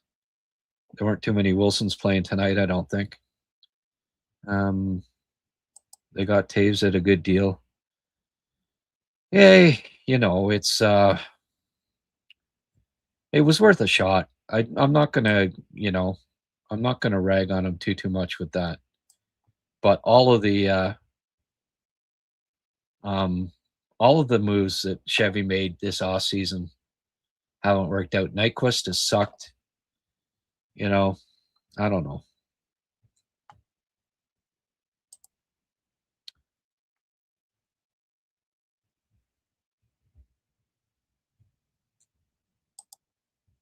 Fort George, new member. Thanks, George. Here is my grant, and this goes for Ellen too.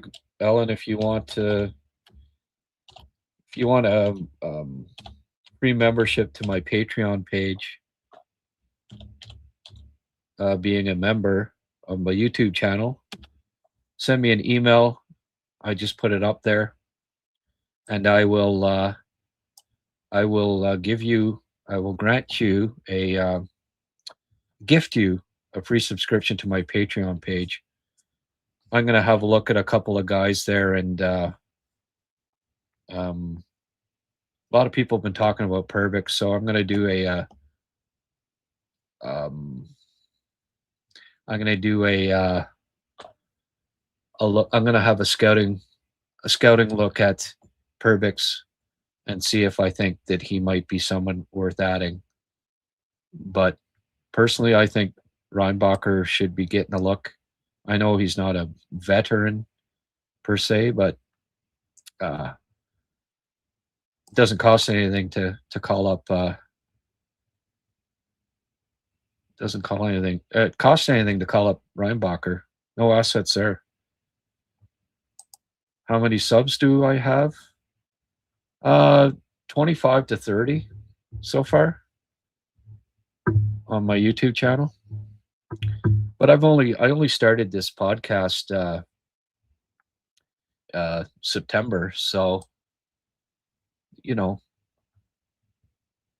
That's decent.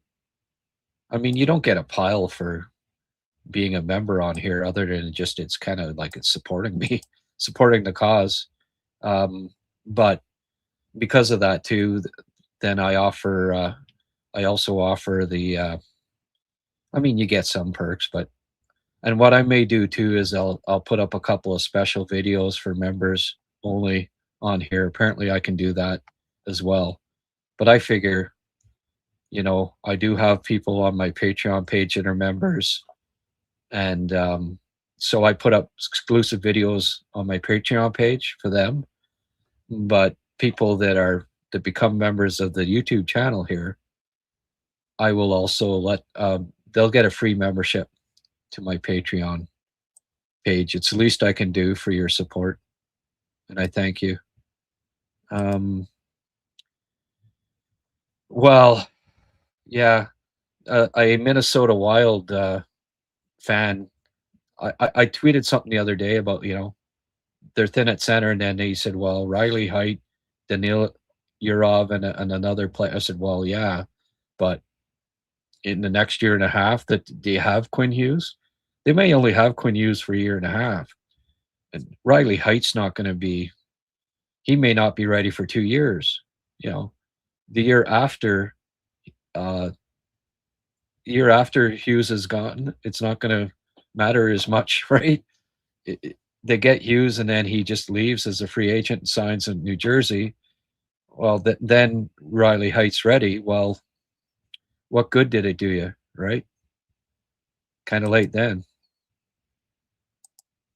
Please give more in-depth on Buem. Well, Buem's he's a really solid two-way defenseman. A great skater.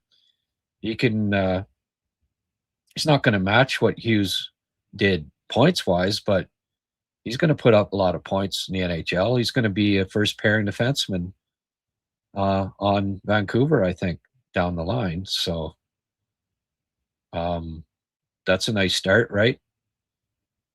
First-pairing defenseman. Rossi, top two center for them. Rossi may end up being top two center. Ogren, solid player too. He's going to be very good, and who knows with the first round pick.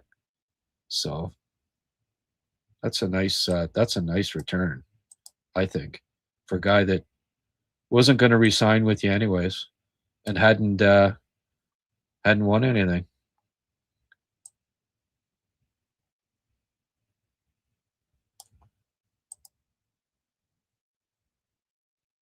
Great show, Grant. Love it. Oh,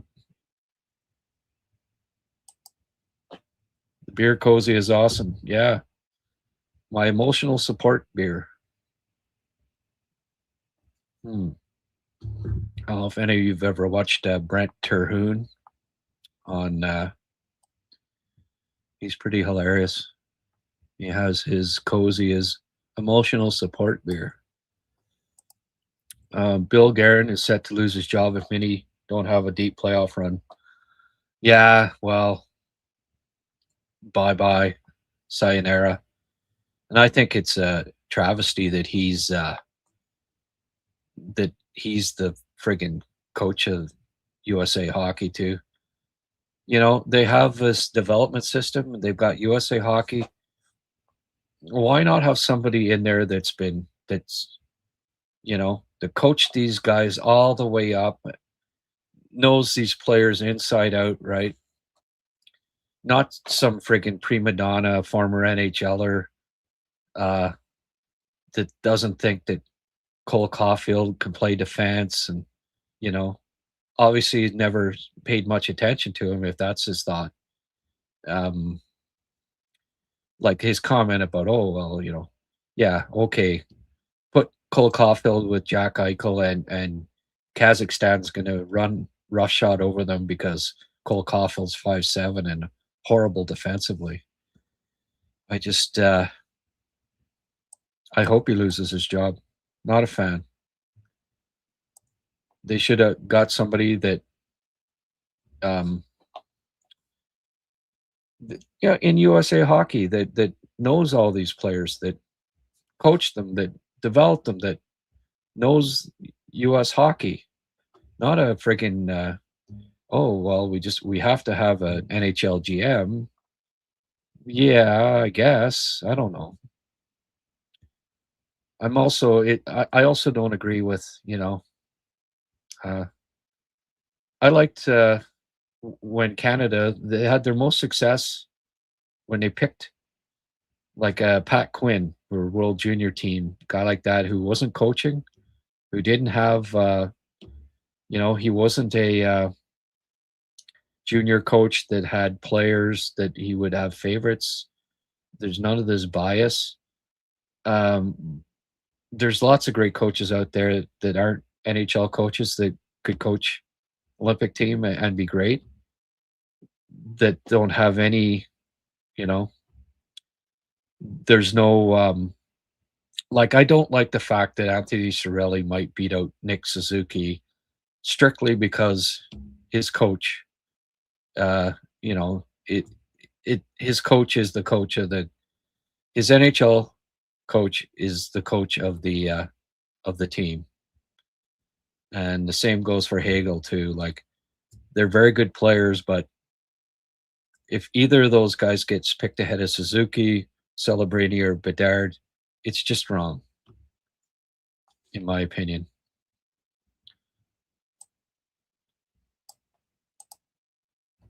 Peace Country Equipment. Hey, Peace Country Equipment. You want to sponsor a web podcast? By the way, if there's anybody out here, I'm looking for somebody that's in sales. You want to have some fun, a little bit of commission work, part time, obviously, but I could use somebody um, looking to try to get me try to get some sponsors for our HabsCast here. I've got a good package put together here. We're getting great views, great numbers. I just don't have the time to be going after sponsors. But if there's someone out there, you know, that thinks that they wouldn't mind sending out emails. If you're in Montreal, bang on a few doors, make some extra commission money, get a few sponsors for the HabsCast. Again, I put up my email there, grant at habscast.ca. Or if you know somebody that maybe, I mean, it's fun. It's the Habs. I need someone to contact Molson, for instance. Should I not be having them sponsor? I friggin' open a Molson to start every show. Hey, you land that contract for me? It's a nice little few extra bucks for you for sure. Commission. Anyway, again, looking for sponsors. If you own a company and you think you might want to sponsor Prospect of the Week or have a sponsorship on me, contact me. If you think you might be interested in doing some sales or you know someone, contact me. Grant at habscast.ca. I want to, I wanted to build this up, and I have. I've got a really good. I'm getting more than 100,000 views on X and on YouTube a month, which is outstanding in the first 3 months. So the growth potential is great, and I need to start getting some sponsors so I can start making a decent living at this. Of all the Habs podcast, you're definitely the most knowledgeable of them all. Well, thanks, Laurentians. I appreciate that. Luke Bailey, another thing with Winnipeg is Perfetti and Nemesnikov have been way underproducing compared to last year. They need to get offense going offensively. Yeah, I wouldn't. That's true, but they could use they need a center too. Stamkos for pieces versus losing Reinbacher, Age for Crosby. That's my question. Sorry, what's your question, Don? I don't think Crosby's going anywhere. That's the problem. I wouldn't trade Reinbacher in a deal for Crosby. I don't think. I'd think about it, but I mean, I think you can offer a good enough package that didn't include Reinbacher to get Crosby if he ever was available. But unless Pittsburgh really falls out of the race here, I can't see them dealing Crosby, but I can see Stamkos getting dealt. So,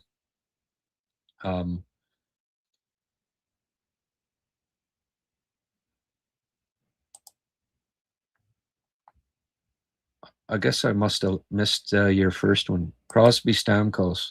Which would you prefer, given a suspected huge difference in cost?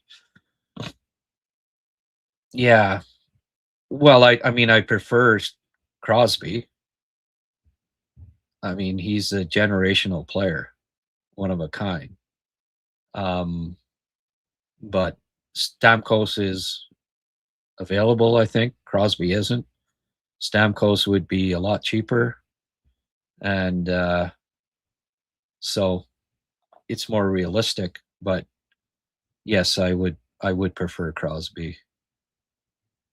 The guy, if the Canadians had Crosby, I think they'd be Eastern favorites. Then they, get one more defenseman, get one big guy. Then you go for it, right? Get two more pieces, pick up another goalie if you need it, because you're going for it. You get Crosby, you really go for it. Minnesota has a Columbus vibe when they all went in, lost, and then lost. Yeah, I could see that.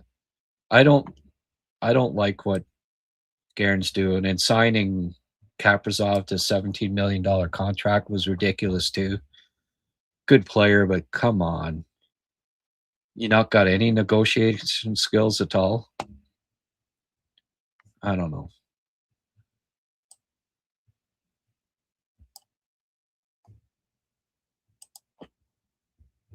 Mark Bergevin is taking Therrien out of, going to be in the foxhole with him at the Spengler Cup, eh? Yeah, I guess it's a nice touch.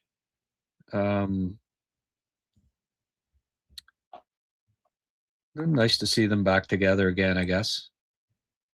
That old gang of mine. The old gang, his old partner in the foxhole, remember that?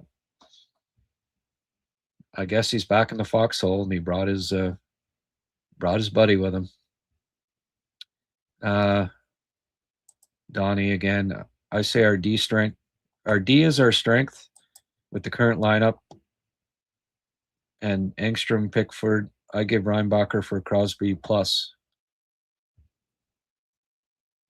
Well, I guess if you're getting Crosby, yeah. There can't be too many untouchables, I guess, right?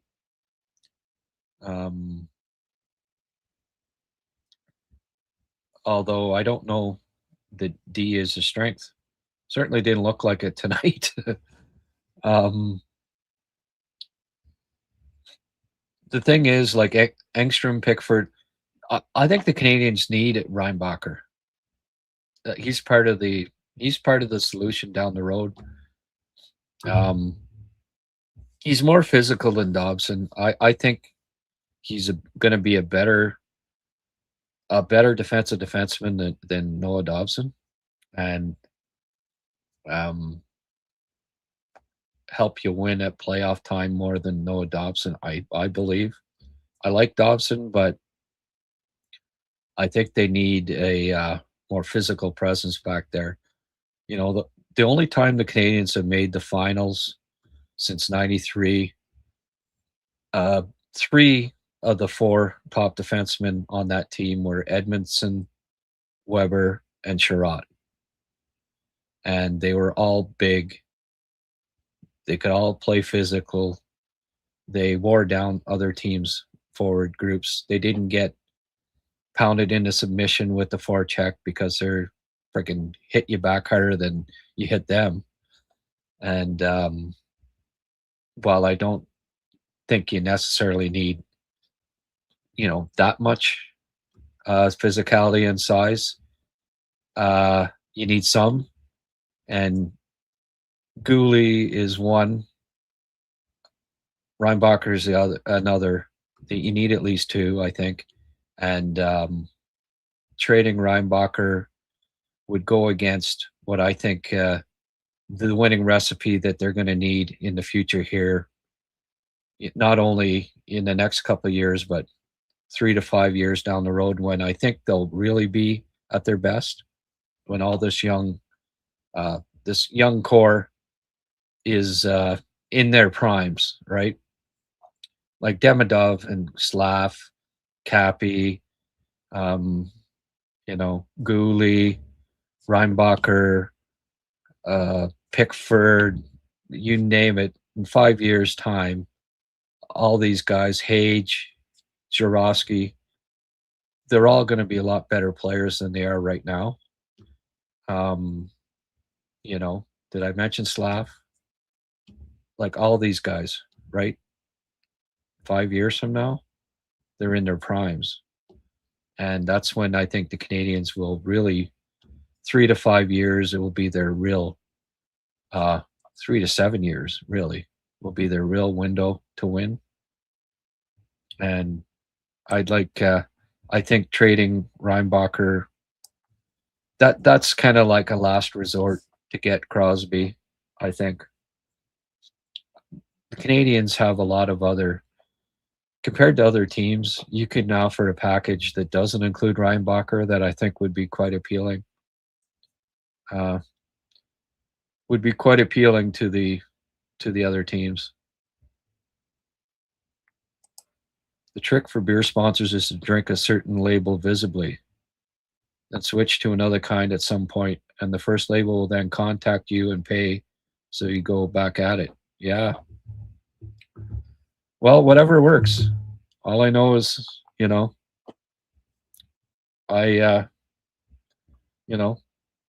it's my thing. I crack a beer, and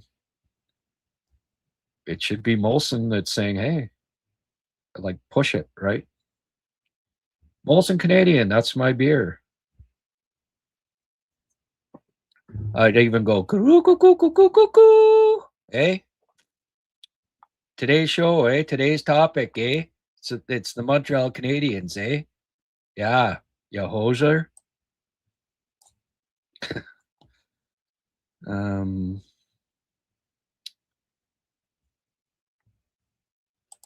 Am I going to have merchandise?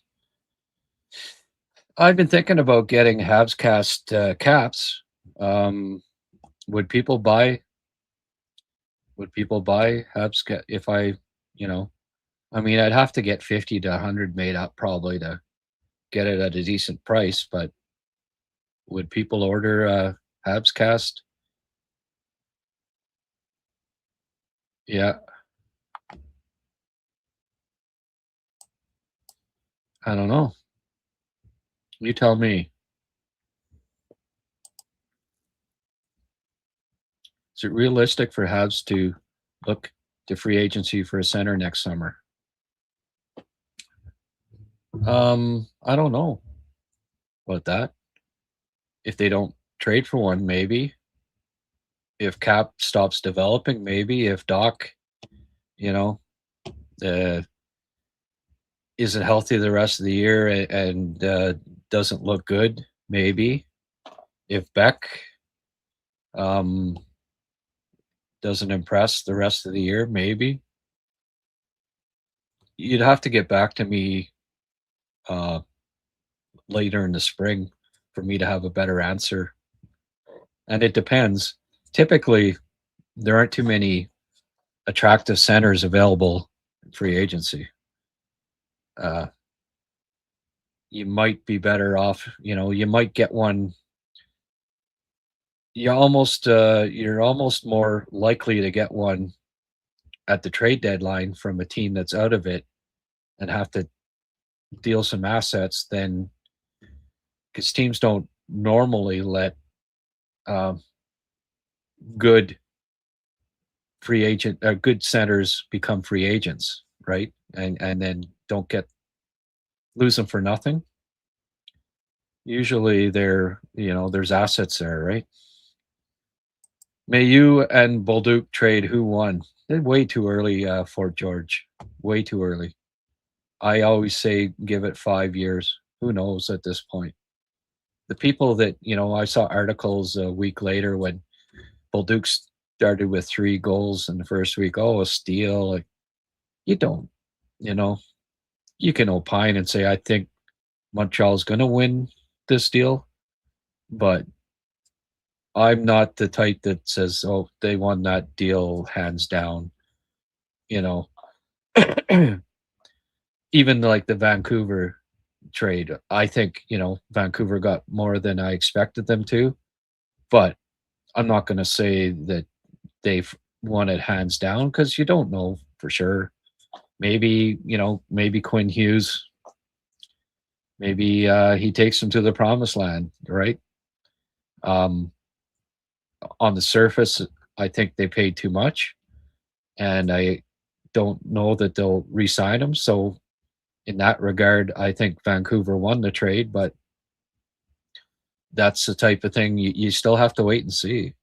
And certainly when it's a 22-year-old for a 22-year-old, you definitely have to wait and see. And when one of them's a young defenseman that, it's going to take time to develop. Right now, that over the next 2 years, Montreal probably benefits more from having Bolduc than St. Louis does from having Mailloux, but 3-4 years from now, it could be the other way around. Because I do think ultimately Logan Mailloux has top 4. He's a right defenseman, big. Don't forget, he can play physical. I think down the line he'll be a top 4 defenseman for the Blues. And will Bolduc be a top 6 forward for the Canadians? Maybe, maybe not. If he's not, then value-wise in 3-4 years, Mailloux might bring more value to St. Louis than Bolduc does to Montreal. But, that's a wait and see for sure at this point. I understand. And it doesn't matter, right? I mean, Montreal got a piece that they needed. St. Louis got a piece that they needed. It helped both teams. St. Louis surplus of young winger talent, not only on the big club but coming up. Guys like McCagg, I really like. Stenberg's a good prospect. They've got a bunch, and Snuggerud and Holloway. Jake Neighbors. They've got some really good young wingers, and he was expendable. And they needed a right defenseman. Montreal got Dobson. They've got Reinbacher in the system. They drafted Pickford. Konyushkov's a decent prospect. So Mailloux was expendable. So it made sense for both teams. Rather than giving up Swarovski, hate to give him up. Yeah. You mean Reinbacher instead of Swarovski or Hage? I would give either of those guys up before Reinbacher, but that's me. I just think there's no guarantee that Swarovski or Hage will be in Montreal's top 6 when they're winning. And I think it's almost a guarantee that Reinbacher is either the top right defenseman or the second right defenseman when the Canadians are at their peak. And that's more valuable in my mind. But again, no one can predict the future, and I could end up being wrong about that too. Consider how much money was given to Dobson. Could this contract become a problem like Bouchard and Nurse in Edmonton? I don't. Why is it a problem with Bouchard in Edmonton? I who's I think he's probably been one of the top 3 defensemen in the last 2 playoff years. Kid's lights out for them the last 2 years. He makes some mistakes. He's a bit like Matheson, where far from perfect in his own zone, but frig, he steps up big and gets huge points when he's at playoff time. He's lights out. Dan, are you going to do live streaming? Well, this is live streaming. I'm not sure. This is live, so I'm not sure. I may not understand that question. Agree, but who to lose to add Crosby? I pick Moosehead sponsor. Yeah. I do drink Alexander Keys too. I liked Moosehead when I lived out in Atlantic, Canada. Tastes different in different, like, it's weird. Like, Canadian in Quebec sucks. I like it in Ontario. Moosehead, I liked Moosehead when I lived in New Brunswick. Alpine, I didn't mind either, actually. Laval almost won the game without a first line. Yeah,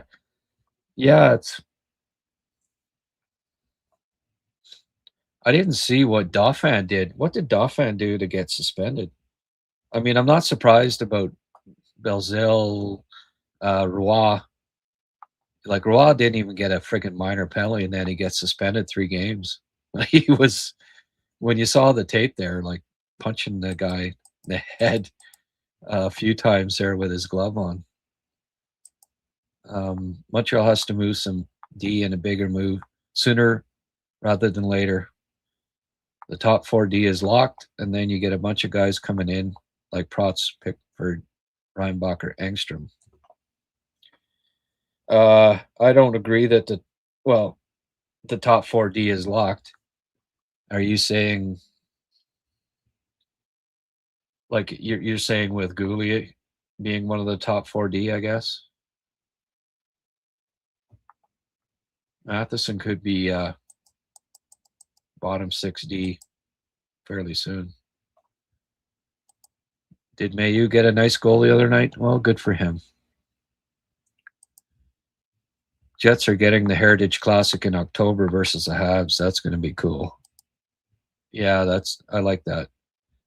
I think there's no chance the Wild get through the Stars or Avalanche, even acquiring Hughes. Well, especially, Oh, thanks, Francois. Yeah, I am putting 2 hours and 13 minutes here. Wow. Young Loud's going to be stewing. Oh, well. How about a microbrewery? Yeah, maybe.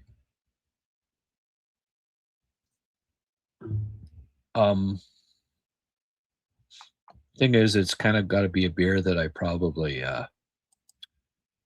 like and would drink. Not sure Bouchard is 10.5 million though. Yeah. Yeah. Well, it depends where you live too, Drum Dude. Ontario, personally, I like Canadian in Ontario. Everyone's got different tastes. I do like Keith, so I've watched a lot of Reinbacher lately, and he's legit. Looks more than ready for the NHL. Yeah, I agree. Let's do some live chat in your podcast. Oh, Donnie threw another 5 in there. Thanks, Don. I appreciate that.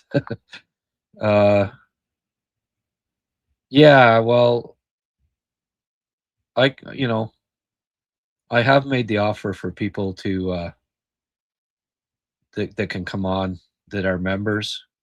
If you want to come on the show sometime, we'll have a few. We can have a few people. And what are my thoughts on Nestrasil? I warmed up to him last year. Cash fan. He's a big boy. Uh, Pretty competitive. I haven't looked at him this year, but I think he's putting up decent stats, right?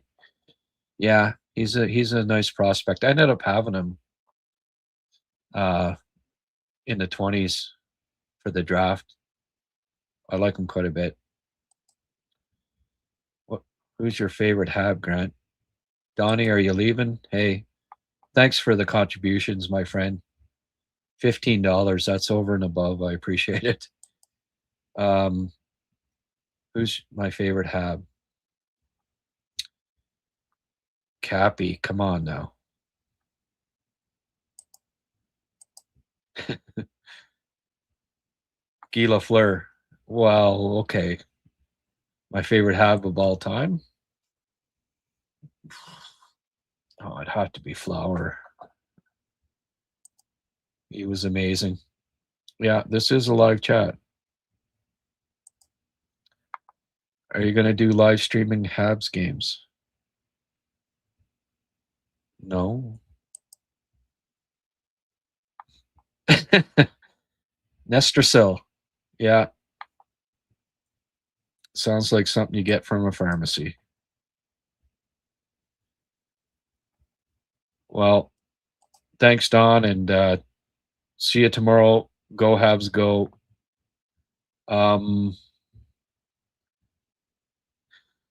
We're past 12:35. Okay. The young lad will wanna. I better get going. What was this? I meant Keith's over Moosehead. Haven't tried Molson in age. Yeah. Uh yeah. Yeah. Take your pick. I like Moosehead. I like Keith's. They're both decent beer. There's worse out there, that's for sure. Also heading out. Don't keep Grant awake too long. He needs his beauty sleep. Yeah, you know what? I have to freaking do a podcast tomorrow morning with Rick, and I still have to come up with a Habs prospect of the week. So, you know what? Yeah, I better pack it in here.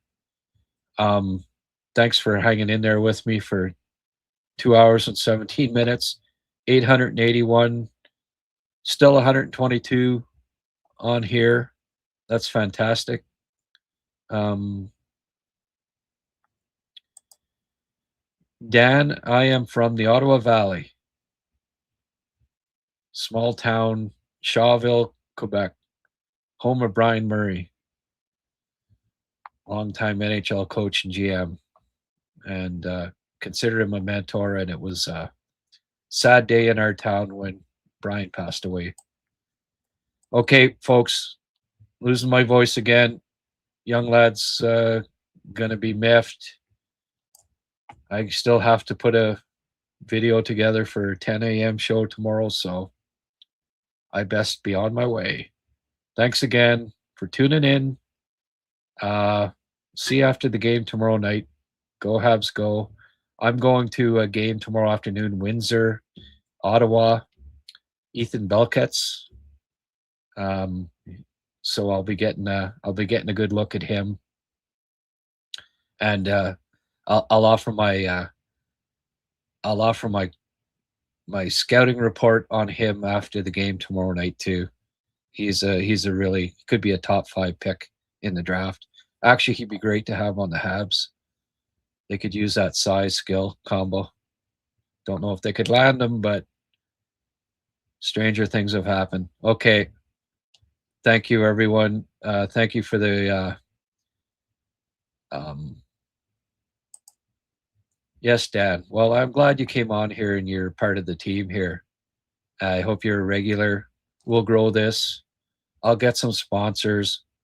Hey, just the the support I'm getting from you folks is a great start. But yeah, keep growing, get some sponsors, and turn this into a thriving entity would be great. All right, that's it for tonight. Thank you. We'll see you tomorrow night. Hopefully the Habs bounce back. Have a good night. Talk to you tomorrow or later today, I guess. And yes, please hammer that like button. And if you haven't subscribed, do so. Have a good night.